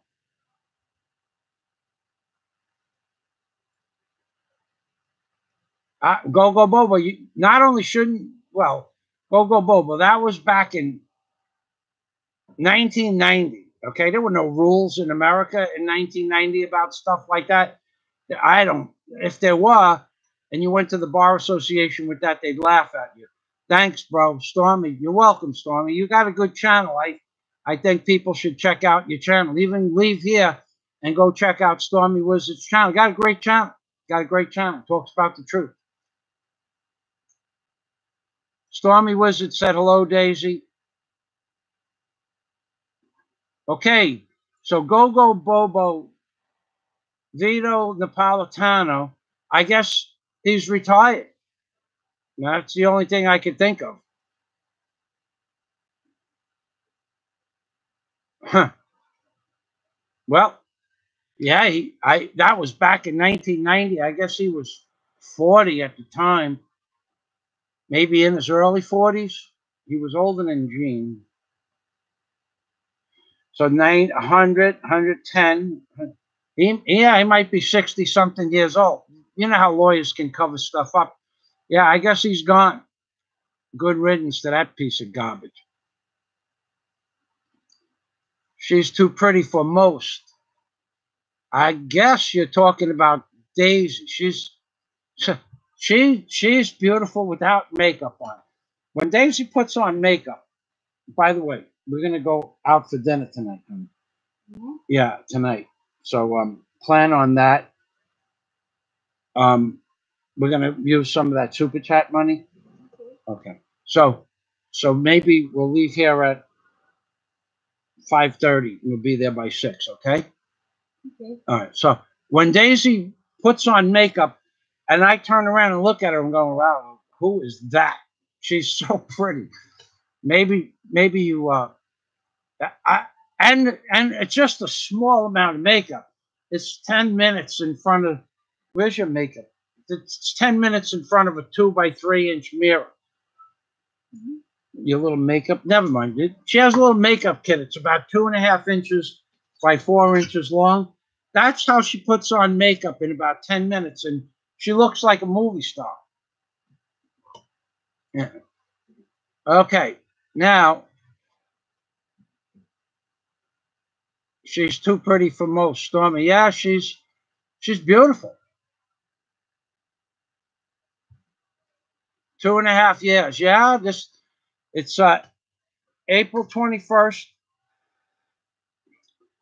From April 21st, May, June, July, August. So it's 2 years and 4 months. 2.5 years. See, Ben's, I don't know. I'm not sure where his house is in the Philippines. I did. He said where it was in one video, and it was really late at night. I watch his whole videos, like if they're 45 minutes or an hour. And one thing I like about Wes's channel, he gets commercials, and I watch the commercials too, which helps out his channel.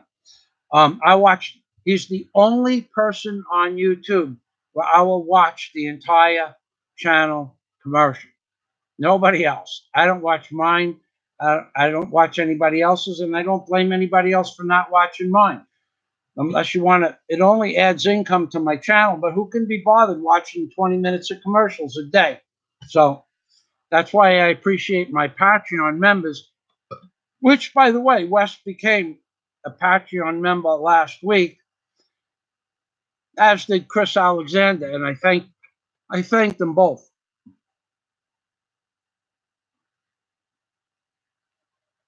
I don't know where Wes lives to answer you. I don't remember. He said it, but I don't remember. Stormy Wizard, not likely. No, not likely at all. Maybe it's the lawyer guy trying to revenge you from the past. LOL. No, I don't know about that either. Not a lot of people seek revenge on me because I haven't screwed a lot of people. A lot of people that screwed me wish they didn't do that, and might seek revenge. But that's what we call in New York. That's a personal problem.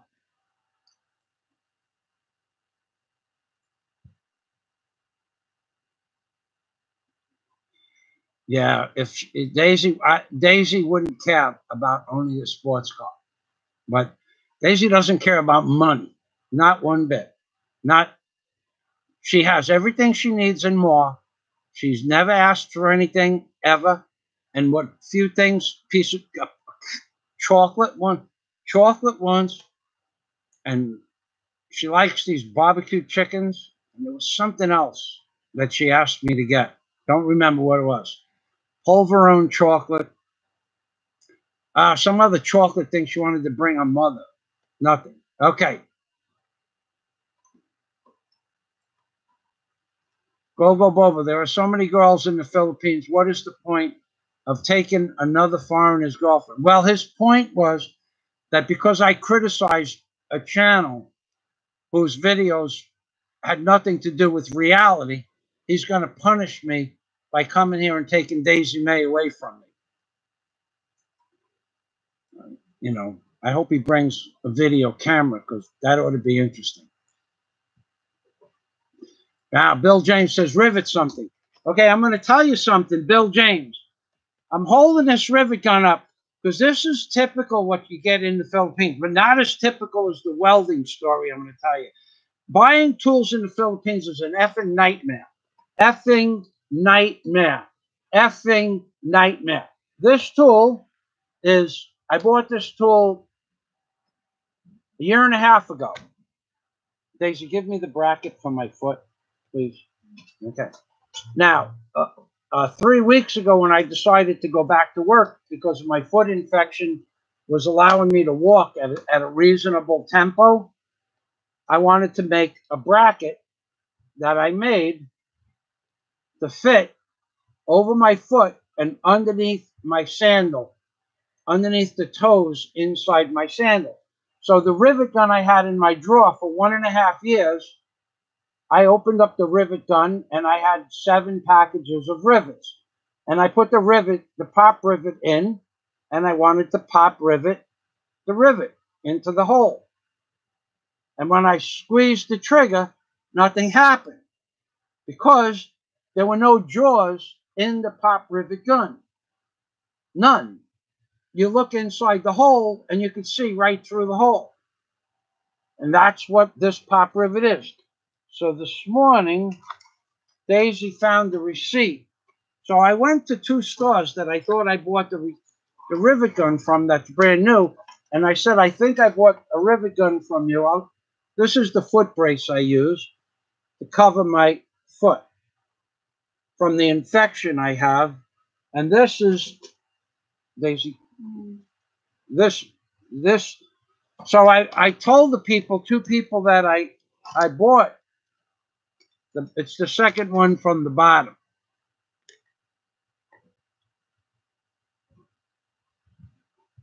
And I don't know if it has the date on it. Yeah. 2/29, 5/29/17. I bought this rivet gun. So I went to 2 stores where I thought, I went to Tire Queen, and first she said there's no refunds. I said, but if I have the receipt and it doesn't have drawers, what good does it do me? So because I buy a lot of stuff in Tire Queen, they're going to consider replacing the rivet gun, which is no problem for them because they buy hundreds of rivet guns, so they could just send one back. But see, in the Philippines, there's a no return policy. Goes, but so I said it's brand new. It's never been out of the container.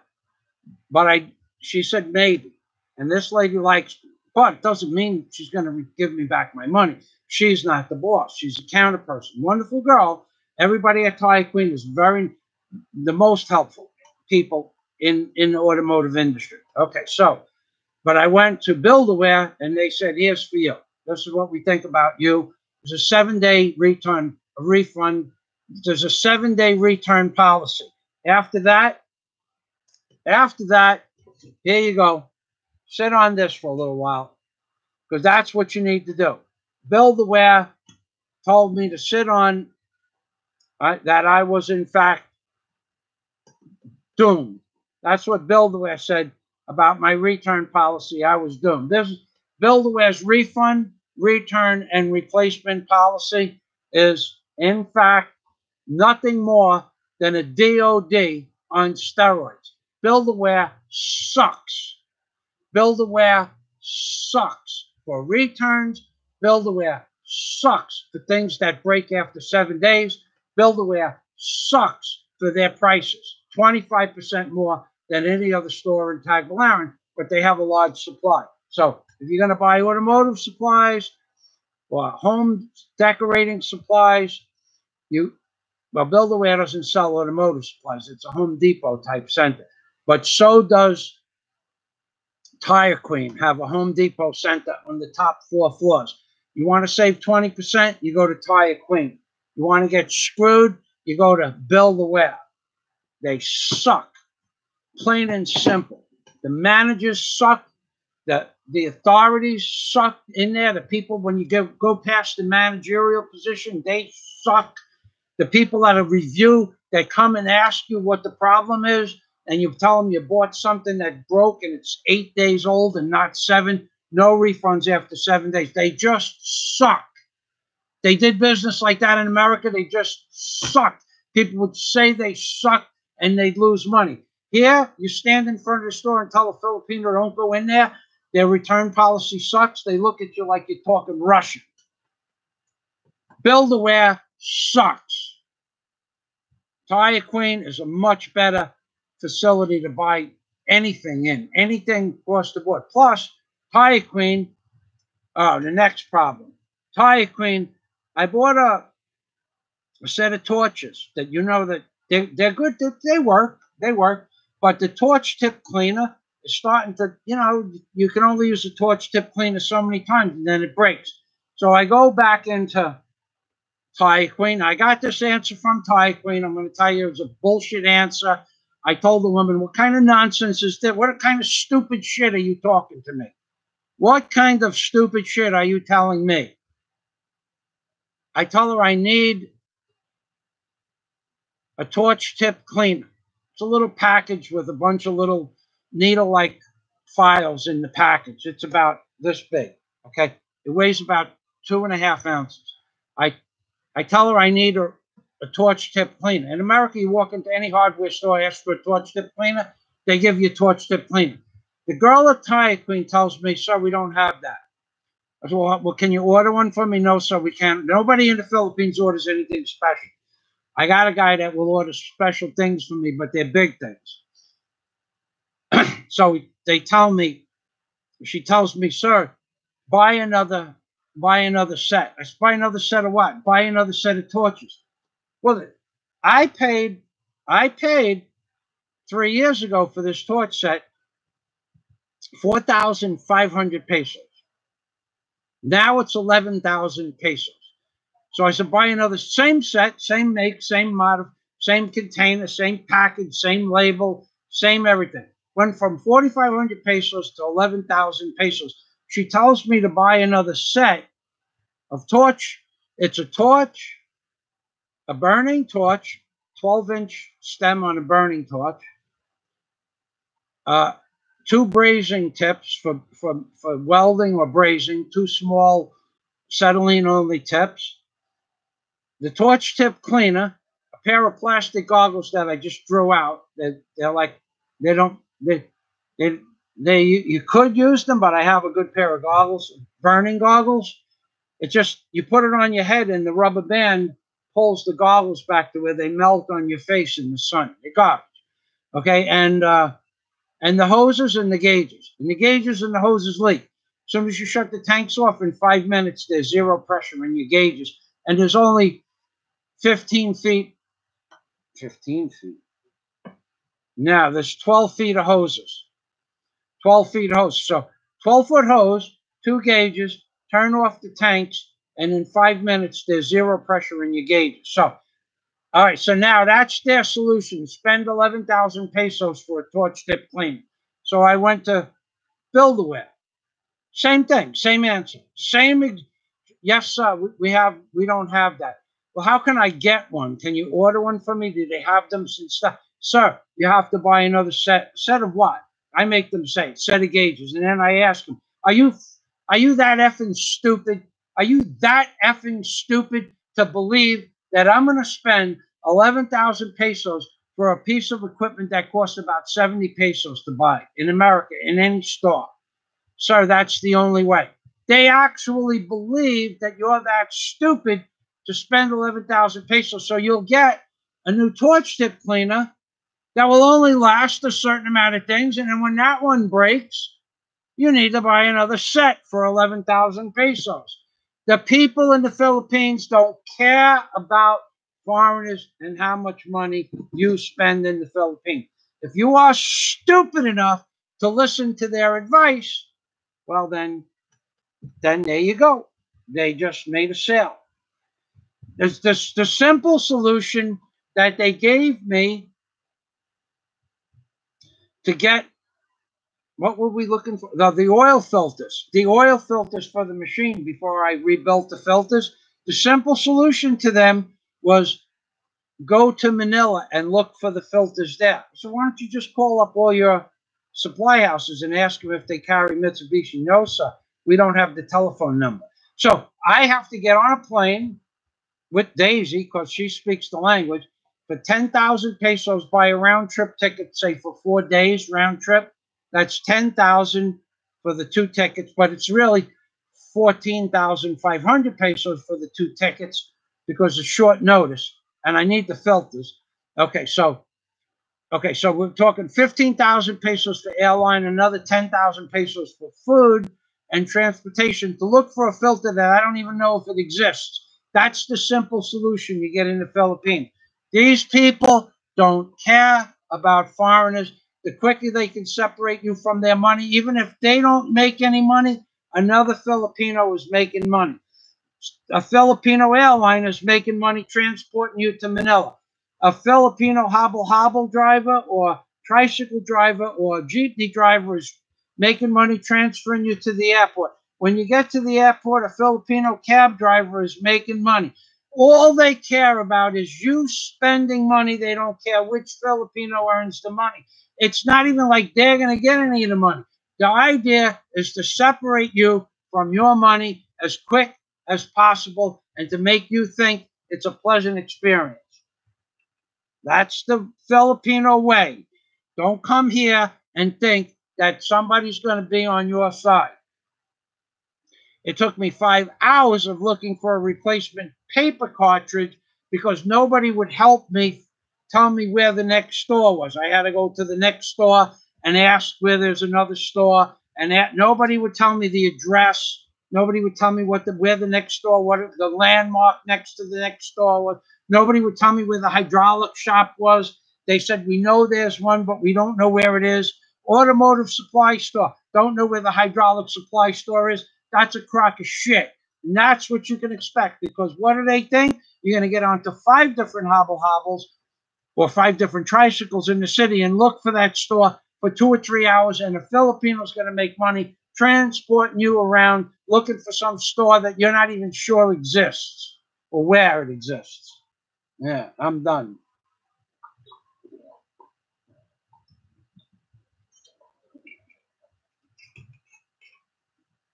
Chris, I just mentioned you as one of my newest subscribers on Patreon. Thank you for that. And yeah, that's the Luis Ramirez chess move, Chris. I read all about that. It's the most common starting chess move. Chris Alexander's teaching me chess. It's pretty much the most common move to make.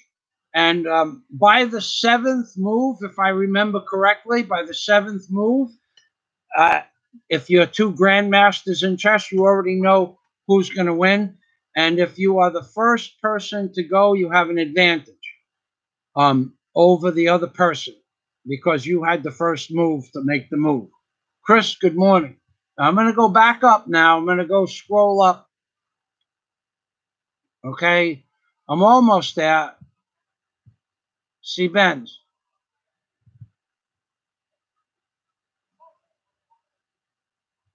Okay.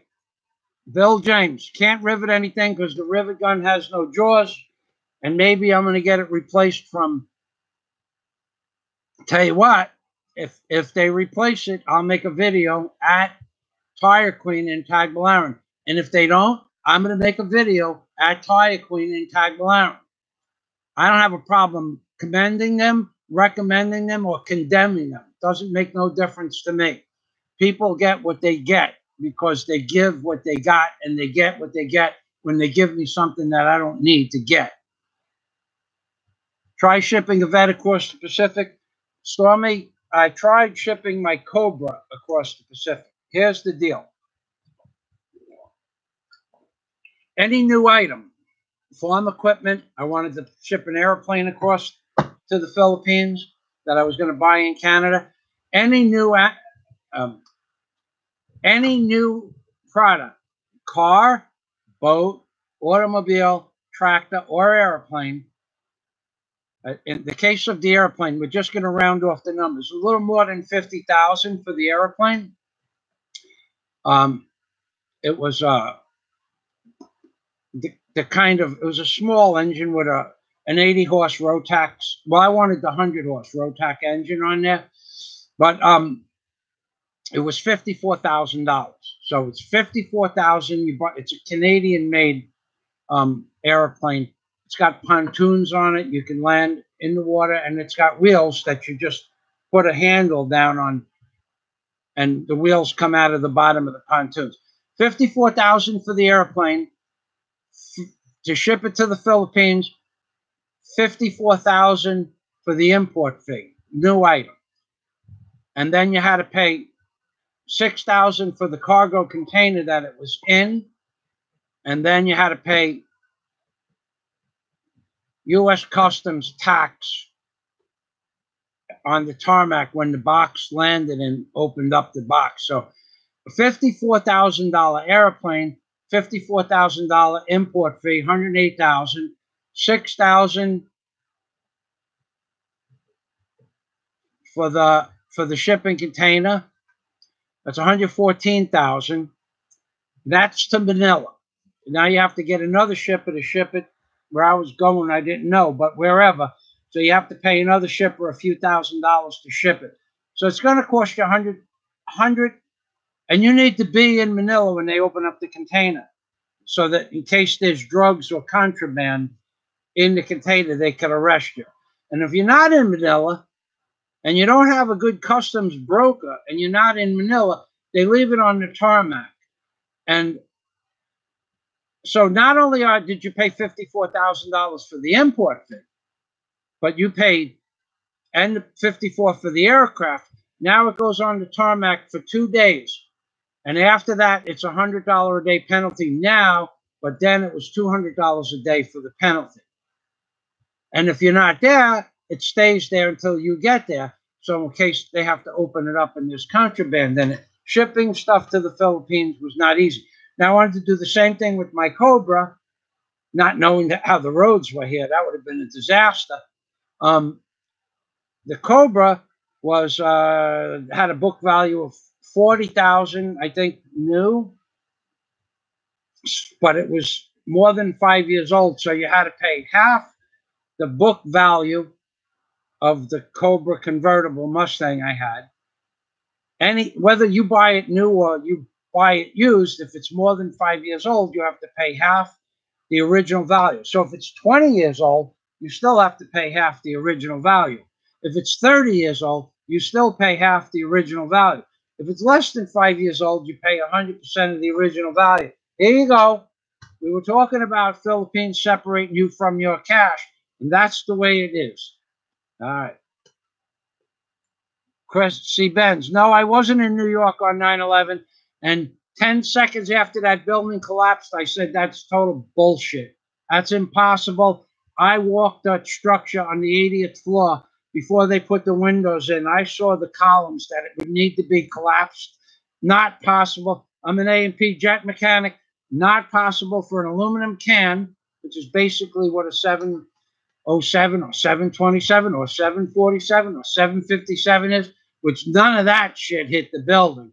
Not possible for an aluminum can to go through columns that are 42 inches wide and by 36 inches deep, H columns with a wrap on the end of the H, and that's 4-inch gun grade steel, and inside the H or the hollow of the H column is 5,000-pound concrete, and inside that is 2-inch rebar and cables. That's just not possible for an airplane to cut through all that stuff. Don't get me started with 9.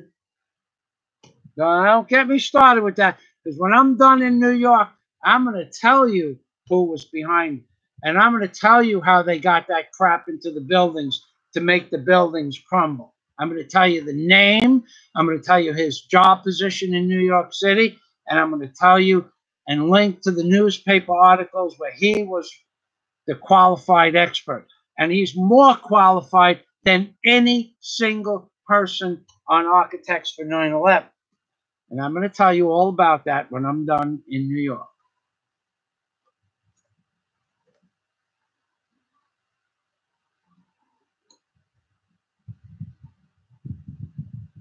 Yeah, go Boba. He's not gonna. I don't know if you know who I'm talking about, but son, if you saw the guy, I mean, you can never underestimate anybody when it comes to physical assertion. Never underestimate anybody. When you get into it like it's the last time it's ever going to happen. Okay, but he's defending somebody that has no right making videos on YouTube. I won't mention their name. And he's defending somebody that's an outright blatant liar, and defending somebody who is of no value to anybody on YouTube because nothing that he states is the truth. So, and how he thinks that's realistic is because there's something wrong with the way his brain is wired. The guy on Facebook, whoever that guy is, he's not the guy who I criticized on YouTube, but whoever he is, there's something wrong with the way his brain is wired. So him coming here and talking to Daisy and convincing her she should leave me, good luck with that. I mean, even if you did it, I wouldn't. If you just came right straight to my house, right, and you say, I want to talk to Daisy, I want to convince Daisy to leave with me, and you had something that Daisy was interested in, as much as it would hurt, I would say God bless you, okay? Because no man should be jealous of a woman leaving their side, okay? I never had a jealous bone in my body when it came to women. When Lisa told me she wanted to go with the lawyer, when she wanted to get the Corvette, and I couldn't provide her with a Corvette, all I did was, her hand was on the handrail. I reached over. I said, let me see that ring. Maybe it's not big enough. Took the ring off. We were done. We were done. I saw the girl a few months later. I saw her cleaning up crap out of the backyard that I threw into the ocean, into the canal. But I saw her a few months later. She was devastated that we broke up. I don't know if she went with Vito, didn't go with Vito, wherever she made a mistake. But if someone came here and could figure out how to talk Daisy into leaving, what am I going to do about that? Now, physically trying to make Daisy leave, that I could do something about. But verbally, let's say he says, I'm going to give you 100 million pesos. I'm going to, here's $1 million pesos. It's a deposit for you to come live with me. What could I say about that? I'm not going to be able to achieve or give Daisy what he has. So if he's got a couple of million pesos and he throws it on a table in a box, I couldn't stop Daisy from leaving, and I wouldn't. She'd be better off than being with me. I'm just a broke guy from New York. So anyway, yeah.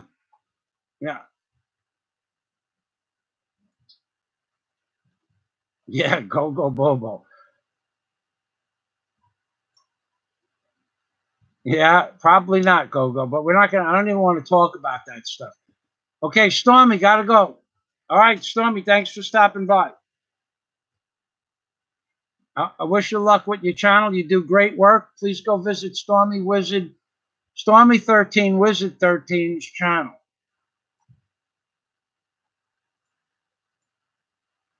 Go Bobo. Never ever listen to a Filipino or Philippine. You observe them. You not ask them questions. You research what you want, then you purchase. All Philippine advice is not to be trusted. I still love the Philippines. That's right. See, he knows about the Philippines. You people want to come to the Philippines. This is a whole different animal, man. There are no laws protecting buyer consumption laws or buyer protection. None of that shit exists here. It's buyer beware. Go Bobo said it in a nutshell. Maybe because he's a lawyer and he put it in a synaptic version. I don't know. But that's it in a nutshell. Never believe anything a Filipino tells you. First of all, they don't understand English. And don't listen to me hear what I have to say. Don't understand. Don't think I'm misspoken. I didn't make a mistake. They don't understand English. They never did, and they never will. Only two people I've ever dealt with in the Philippines understand English, my lawyer and my friend who's a contractor. The other ones, I asked a woman this morning for a 4-inch thick by 12-inch wide by 14-foot long board that I want to use to slide the containers over. I need 10 of them. She said, how big? 4 inches thick, 12 inches wide, or 14 inches wide, and 14 feet long. Hold on, sir. What did you want? Same woman. I want a heavy construction board, 4 inches thick, 12 inches wide, 14 feet long. Okay, I will check. No, sir, we don't have that. Well, what do you have? We have 4 by 8 by 12. Okay? How much? A few more minutes goes by. This is the woman who answers the phone to make the lumber orders. A few minutes goes by. We don't have 4 by 8, sir. What do you have? We don't have 4 by 8, sir. We have 4 inch. 4 inch what? Yes, sir. What do you have 4 inch? Yes, sir. Well, 4-inch what? What is 4 inches? 4-inch planks. How wide is it? 4 inches. So what you have, I say to her, is a 4x4 by 12-foot piece of lumber, because it's not a plank anymore. It's a piece of square lumber. Yes, sir. Why didn't you just say that? Sir, we have 2x8 boards. Well, that's not what I want. I want 4-inch. No, so we have 2x8. We don't have 4x8. Well, I don't want 4x8. I want 4x12. Yes, sir, we have 2-inch.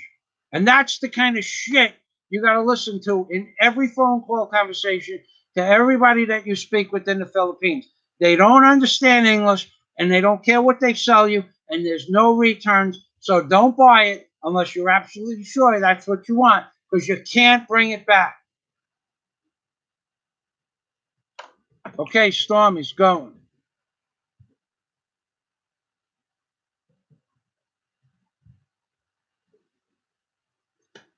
All right, now, Go Bobo, thank you, says thank you for subscribing.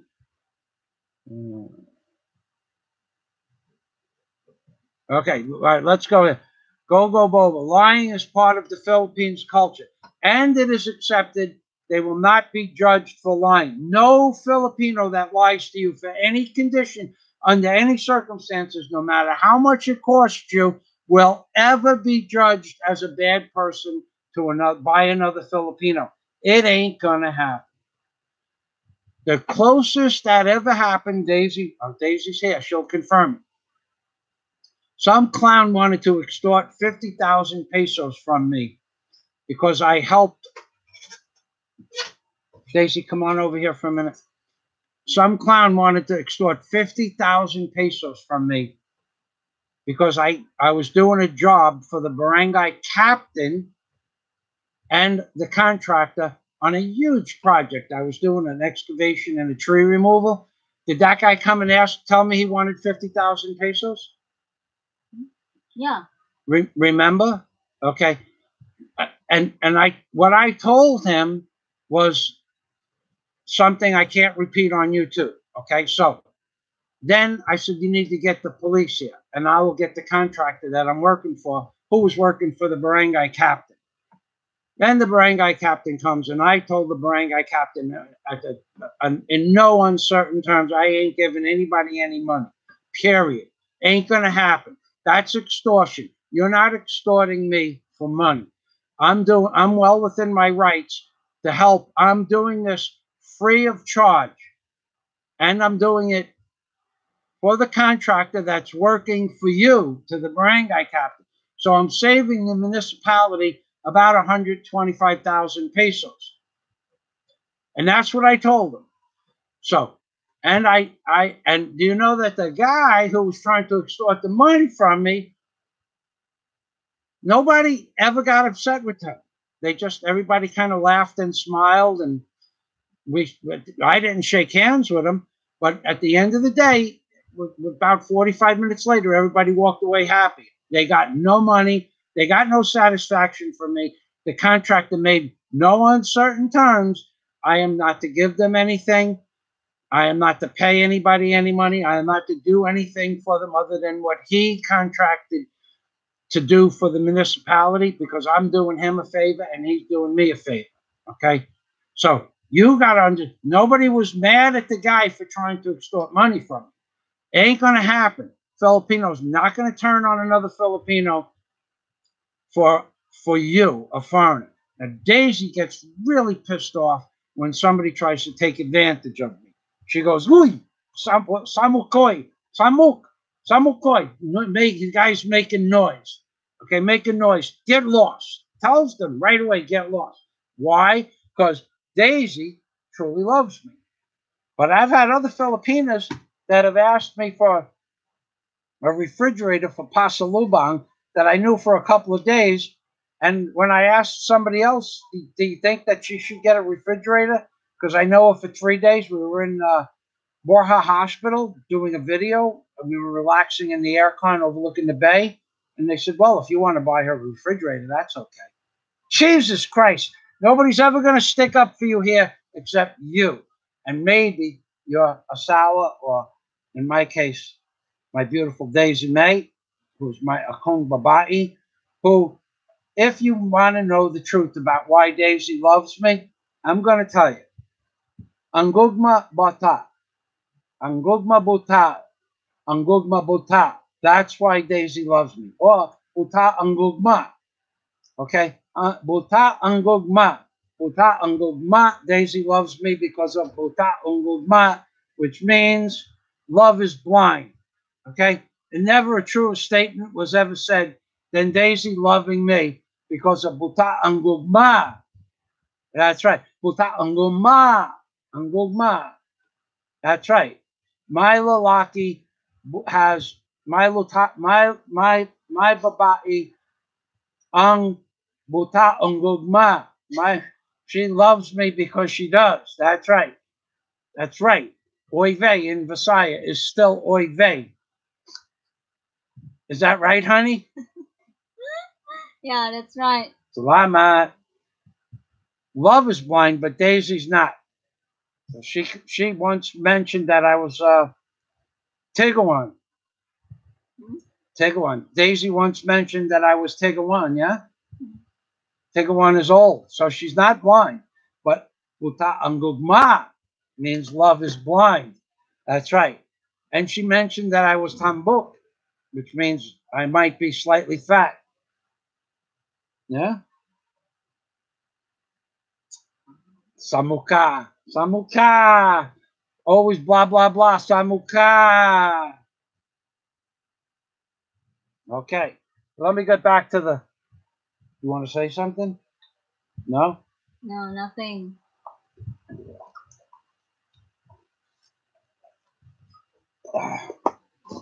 Love is blind, baby. Uta angugma. You just tell that to your girlfriend. You type it. You want me to type? Buta, B-U. B-O. All right, I'm going to type this out. B-O space. Tango Alpha. Space. What? Space. Space. No, you delete the N. Alpha. Buta, Alpha, November.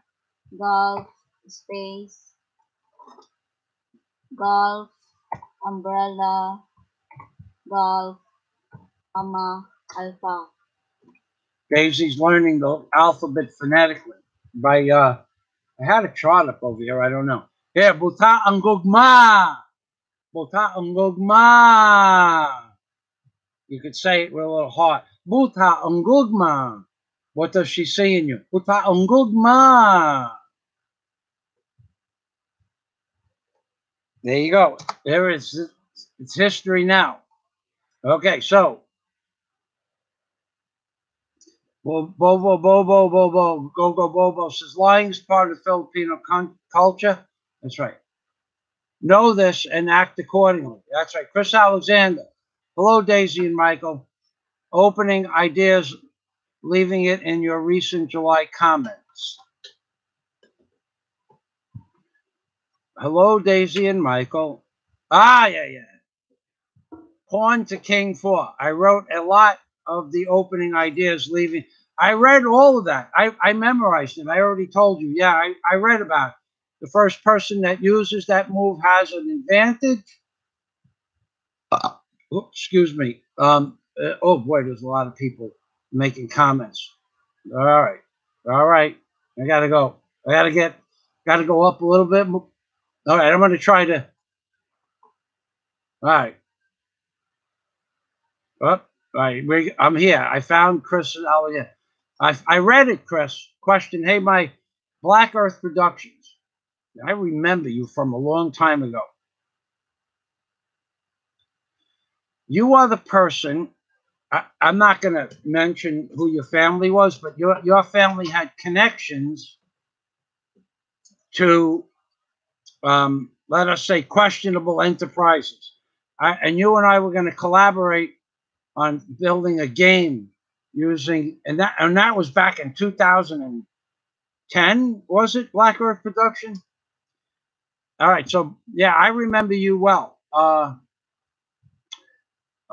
remember you because of your family's connections, and you were part of something that you did not want to talk about in public. So yeah, okay, yes, the Angels on the Ark is still available on my home page. I'll give you the link in case you're still here.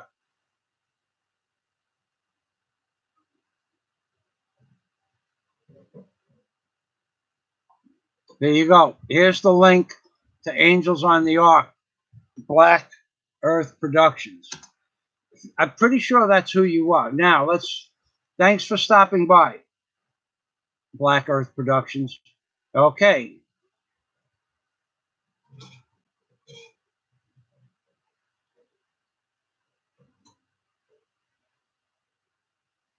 So Go Bobo says they lie constantly. They lie about everything. They lie about what time they're coming.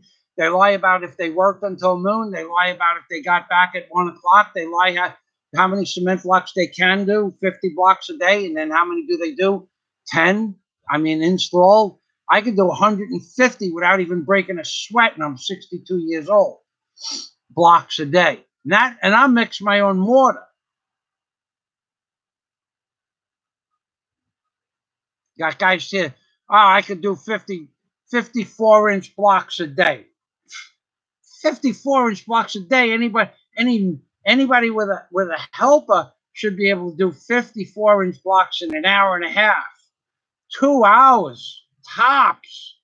Especially if you're on a long line with no brakes. They lie about everything. Charlie Watt, you know what? You know what? That doesn't make any sense. The fact you can't buy hydraulic filters and hydraulic oil in the Philippines must be frustrating.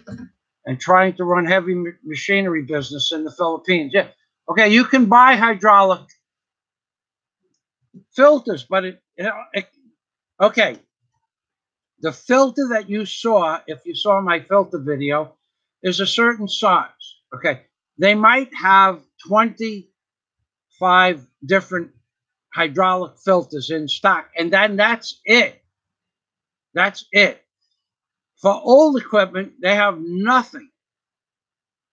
Okay. Now, so the hydraulic supply company told me he could get me any filter, just come. Well, we spent an hour and 45 minutes measuring, and he looked in effing news black notebooks, the black or a spiral notebook. He was looking through a spiral notebook for stuff. I don't know what he was looking for. I couldn't read his handwriting. Apparently, it was the measurements. He was looking for the measurements of the oil filter I gave him to see if they had that in stock in Manila. I said, why don't you just call up Manila and give them the measurements? No, sir, I cannot do that.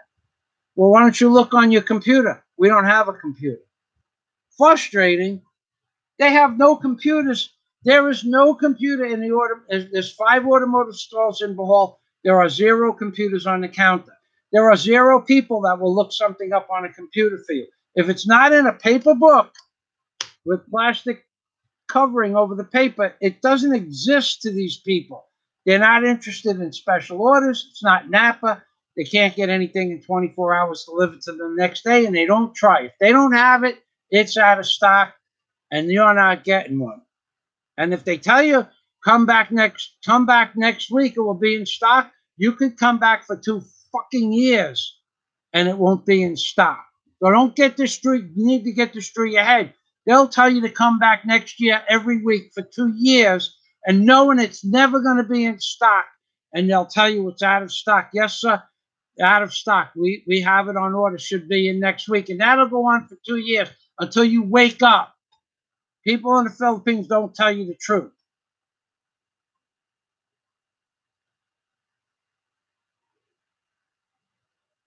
You can buy hydraulic oil. Hydraulic oil is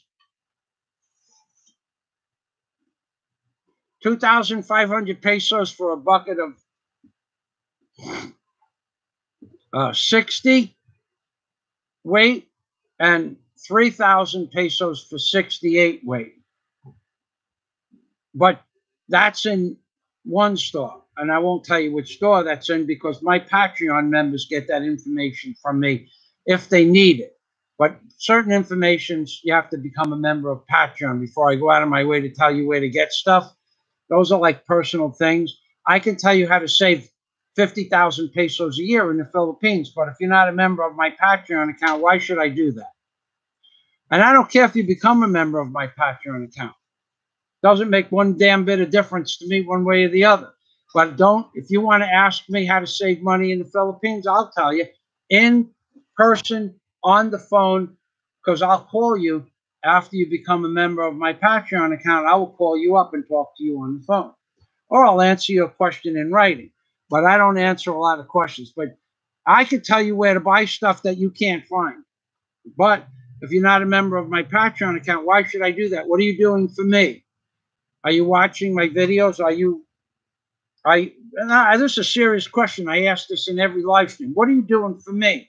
Do you watch the commercials that are on my channel? So I make 1/10 of a penny because you watch the commercial? Or an 1/8 of a penny if someone watches a commercial? If you click on a commercial, I make maybe 0.5 cents on a commercial. Are you doing that for me while you watch? No, you're not doing that for me. You people don't do anything for me. I do this because it's fun. And yesterday I busted my ass holding a grinder over steel, grinding and burning steel all day, and my back and my shoulders were tired. I do this because I have fun doing this. But if I had to depend on the people in here, except Go-Go Bobo, he's a lawyer. Every once in a while, he throws me a bone. And I mean a bone. $1 super chats. He's a lawyer. What do you expect? Tighter than a crab's ass. But he's fun to listen to when he's the real Go-Go Bobo. The other guy's a troll. So, Go-Go Bobo. Michael, I was watching an older documentary. The president was given a formal letter from the CIA offering to stage a terrorist act to solve the problem on their own soil, which would result in X amount of, I saw that documentary. Those nuclear bombs in the Pentagon, is that the one you're talking about? I saw it 2 weeks ago and I can't find it. I can't find it. It's like it never happened. And I forgot to download it.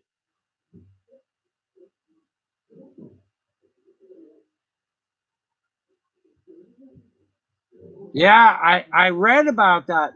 There was a conspiracy to place 3 nuclear bombs, one in North Carolina years ago, but one was supposed to be in the Pentagon to happen before the elections, I think. I don't remember. Okay, go, fake, go away. Yeah, how can fake?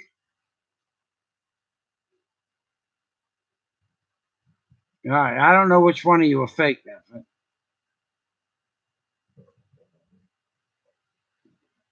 I don't even know what a wrench is. Okay, so I'll know. I don't know what a wrench is. I don't know how to give a wrench anyway. I'm going to go down through the comments. Fake Go-Go Bobo shouldn't be able to be here because I blocked them last time, unless he made another channel. Okay, Philippines people will say, yes, sir, when they have no idea. That's true. It makes them feel very dangerous, depending on the situation. I don't think you meant dangerous. Makes them feel very powerful, maybe. See, Benz, you're still here. It's an effing nightmare. It's a super effing nightmare doing business here and expecting to get a fair deal on a business transaction. It's just beyond ridiculous. The owner of the Traco, I don't own the Traco. The owner of the Traco asked me to look at the Traco before he bought it. Okay, all right. So he has a whole heavy equipment company. When the Traco leaves this job site, he's going to give me whatever other equipment I need to do the job. Okay, so He asks me to go look at the tracker. So I take a list with me, a notebook, and I make a list of what's wrong with the tracker. It's missing 6 zerks that I could see, probably 12 that I couldn't get underneath the machine. The turret zerks were missing, or they were filled with grease and dirt. I couldn't see which one it was. Turned out there was about 9 zerks missing. Okay. The bearing in the bucket, gone. The bearing in the linkage to the bucket, gone.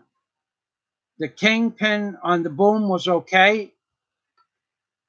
The kingpin on the stick was okay. The batteries were garbage. They were on their last start, the batteries. So I started it and ran it. The motor was good. The motor was tight, but the oil hadn't been changed in 300 hours.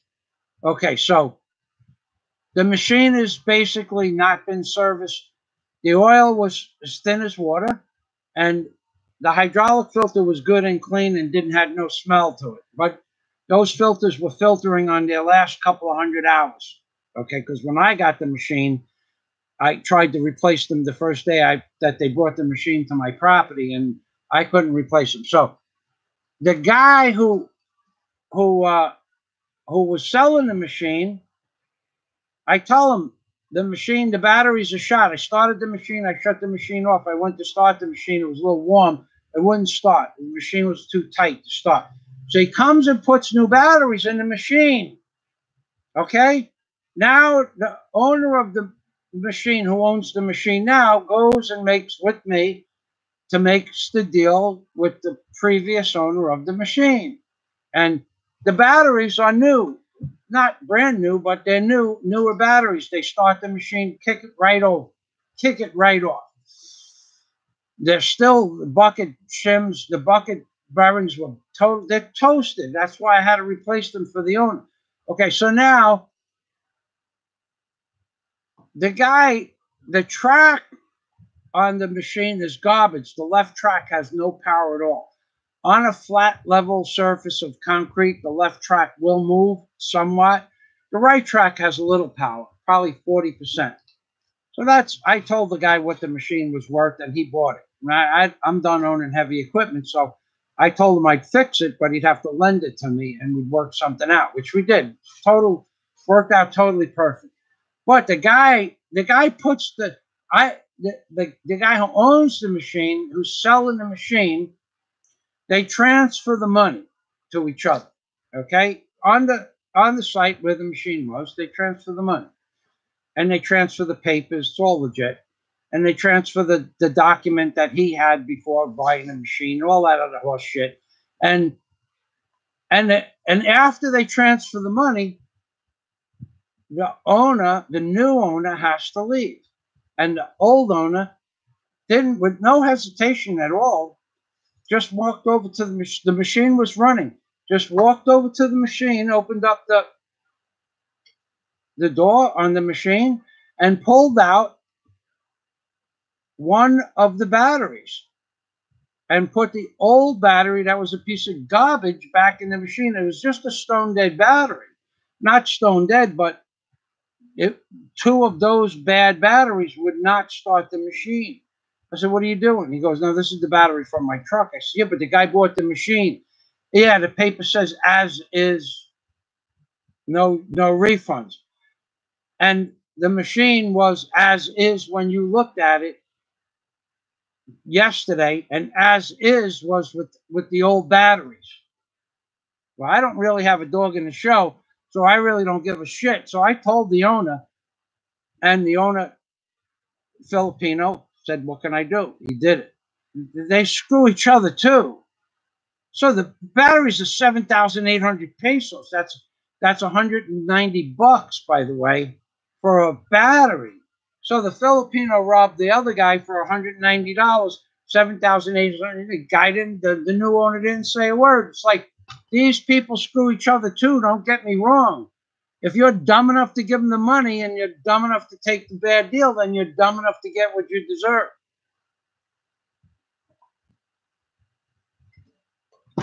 All right, go, Bobo. I don't know. All right, I don't know how much more of that I could take. Okay, so I don't know who the fake Go-Go Bobo is. Why don't you copy something down that he said? All right, no, I'm done with that Go-Go Bobo shit. I don't know who the fake one. I don't know. Well, the real Go-Go Bobo. Give me some. I'll tell you what, Go-Go Bobo. You said what you did for a living. The both of you need to write down what you did for a living, what your real job is, and then you need to write down some associated word phrases and jargon with what you did for a living. Then I'll know who the real Go-Go Bobo is. Black Earth Productions. Okay, thank you. The stream is running slow. Okay, thank you for stopping by. Send me. All right, I guess you still have a channel. I'll look to see about your channel. All right, thank you, Black Earth Production. You were. I liked you, my friend. I always liked you. I understood your situation very well. Okay.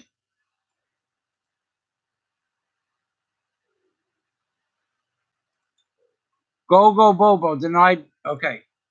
Go Bobo. All right, Black Earth Productions. Nice. Thank you for stopping by. The president denied the order. He never put it through.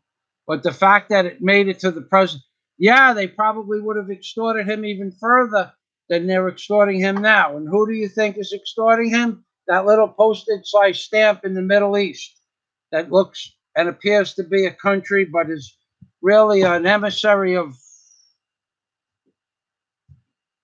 the dark side of the force. Okay, my 3 hours here is up. If anybody has anything to say, we have 34 people watching. Thank you. Go Bobo. How can I block somebody if I don't know who they are? You know, I don't know. Did you give me what I asked you for, Go Bobo? I tell you what. You both have the same name. You both have the same icon. Tell me how I can differentiate between the two. Did you give me a super chat? No. Did he give me a super chat? No. Can you give me a super chat? No. Because you are a lawyer and you're tighter than a crab's ass. Or as my father would say, tighter than a clam's ass. Except when you give me those $1 super chats. God, that makes, oh, does that give me that warm, fuzzy feeling that I'm getting, that somebody's slipping it in long, hard, and deep and dry when I get those $1 super chats. All in fun. Pads 46. Good show, Mike and Daisy. Have a great day. Thanks for stopping by, Pads 46. Go Bobo. He. Long, hard, and deep with those $1 super chats. It's okay. I understand. Okay, so what we're going to do, Daisy, we're going to say goodbye. Thanks for stopping by. I probably missed a lot of stuff that I wanted to talk about. Mr. Obama, you feel like flying? Whee! Chris Alexander. Obama feels like flying. Whee! Flying. Chris likes when Obama flies.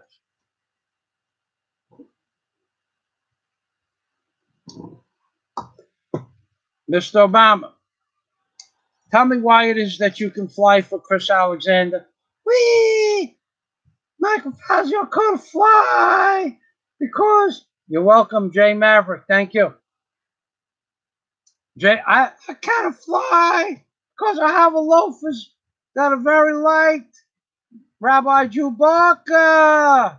What do you mean? My loafers are very light, Rabbi. They're making my low butt fly up into the air. Mr. Obama, you're going to attract flies. Not only that, Rabbi, I will attract friends. What kind of friends? The kind of friends I take a bath with when I go to Chicago. You go to Chicago to take a bath? That's right. We have a special house in Chicago we're taking the baths in. And when they have the light in the loafers, I just wear my loafers into the bathhouse and I fly in there sometimes backwards. I back in through the door of the house and I get greeted. Mr. Obama, that's enough. So you can't fly because you're light in the loafers. I'm not light in the loafers, Rabbi. I have a light loafers. Okay, Mr. Obama, that's enough. Oy vey and shalom. Oy vey, fly, Mr. Obama. I put a light in the loafers on the high speed, and I get the low board into the atmosphere. I'm going to fly to the bathhouse. Whoa, oh, oh, oh, oh. All right, Daisy, honey, say goodbye.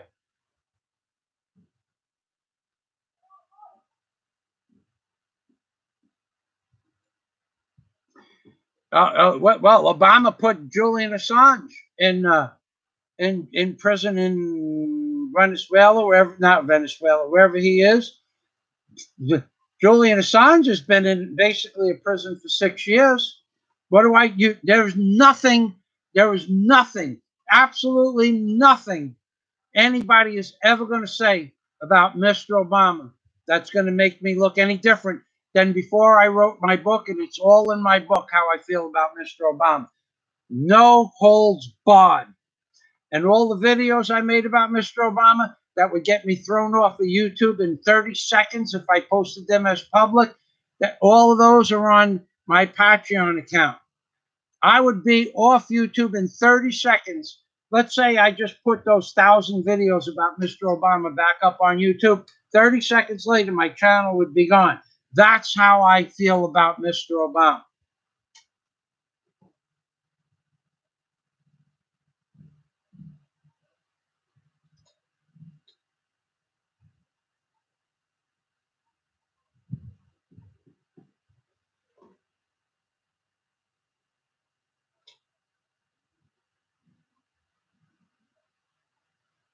Yeah, Gingy Eat Me is another fake Go-Go Bobo account. I don't know how to block them. I'll show it to you. You people can figure that out for yourselves. Okay. Okay. Go-Go Bobo, you're a lawyer. Why don't you find out his IP address and go visit him? Then you could be a man lawyer. Daisy, come on over here and say goodbye. Honey, thank you. We're going to have lunch now. Thank you, ladies and gentlemen, for stopping by. John Boone. Enjoy eating together right away, Michael. Yeah, we are together 24/7. Yeah, so 2 days ago you went to the store. Yeah, 2 days ago Daisy went to the city by herself. That was the first time Daisy has been away from me. And I go to the city, I don't miss Daisy, but when Daisy goes to the city, I worry. So thanks. We're gonna have a nice lunch now. Bye, Michael. Next time, hand me. I have no idea what a wrench is. I have no idea what a wrench is or where to get them or what to do with them. Okay, I'm Pink Permy from Michael Fazio and This is me. in the Philippines, baby. That's right. Ending the stream. Another 2 hours and 57 minutes into the history books. And this one, unlike the last one, I don't have to remove because it got a little dicey there at the end. It definitely got a little dicey there at the end.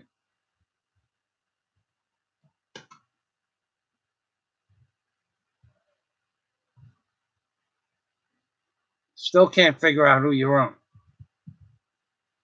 Okay, yeah, the last live stream, somebody challenged me with one of their bullshit questions. I don't think I broke any rules. That's for sure. But it came close to breaking some rules. And, you know, far be it from me. I'm going to make this last for 3 hours, by the way. I'm going to do another 3-hour live stream. I don't know why. I got nothing to say. I never have anything worthwhile to say.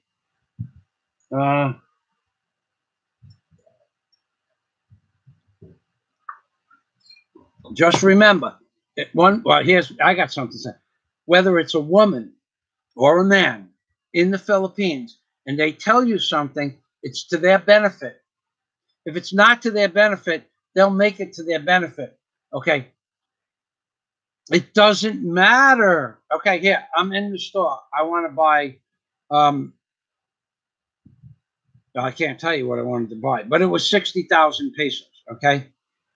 I tell them, if I buy this, will you give me free shipping? So the woman says, yeah, at the counter. She's at the customer service at the counter.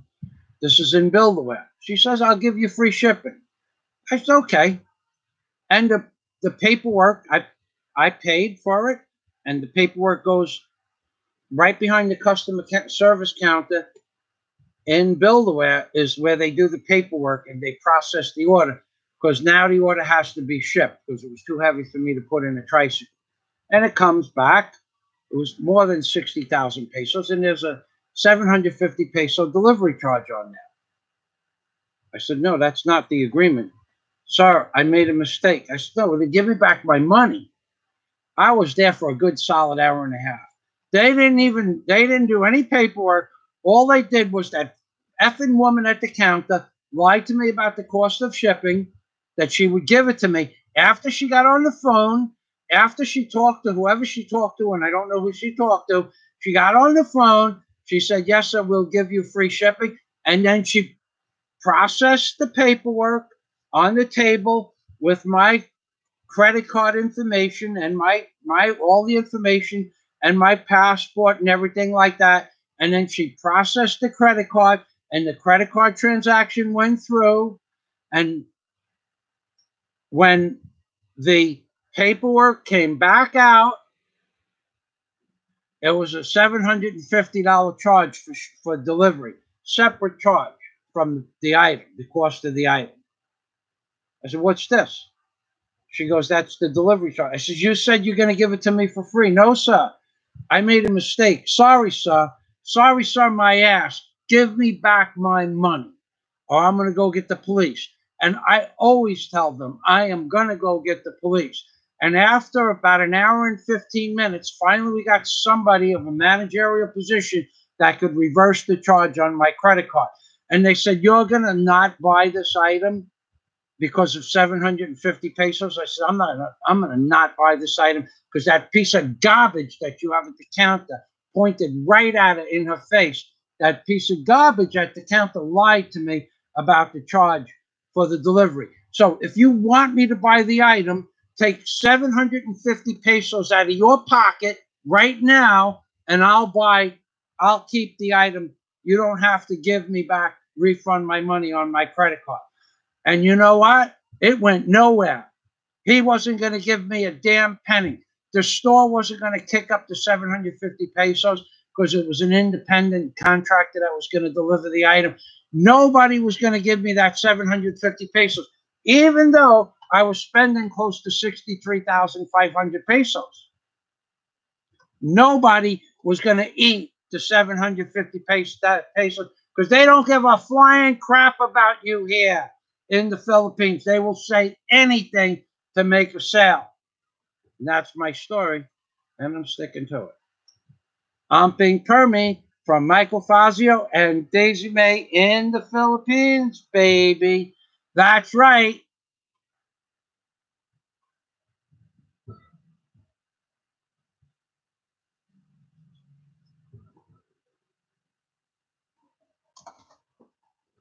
Honey, I'm ready for lunch.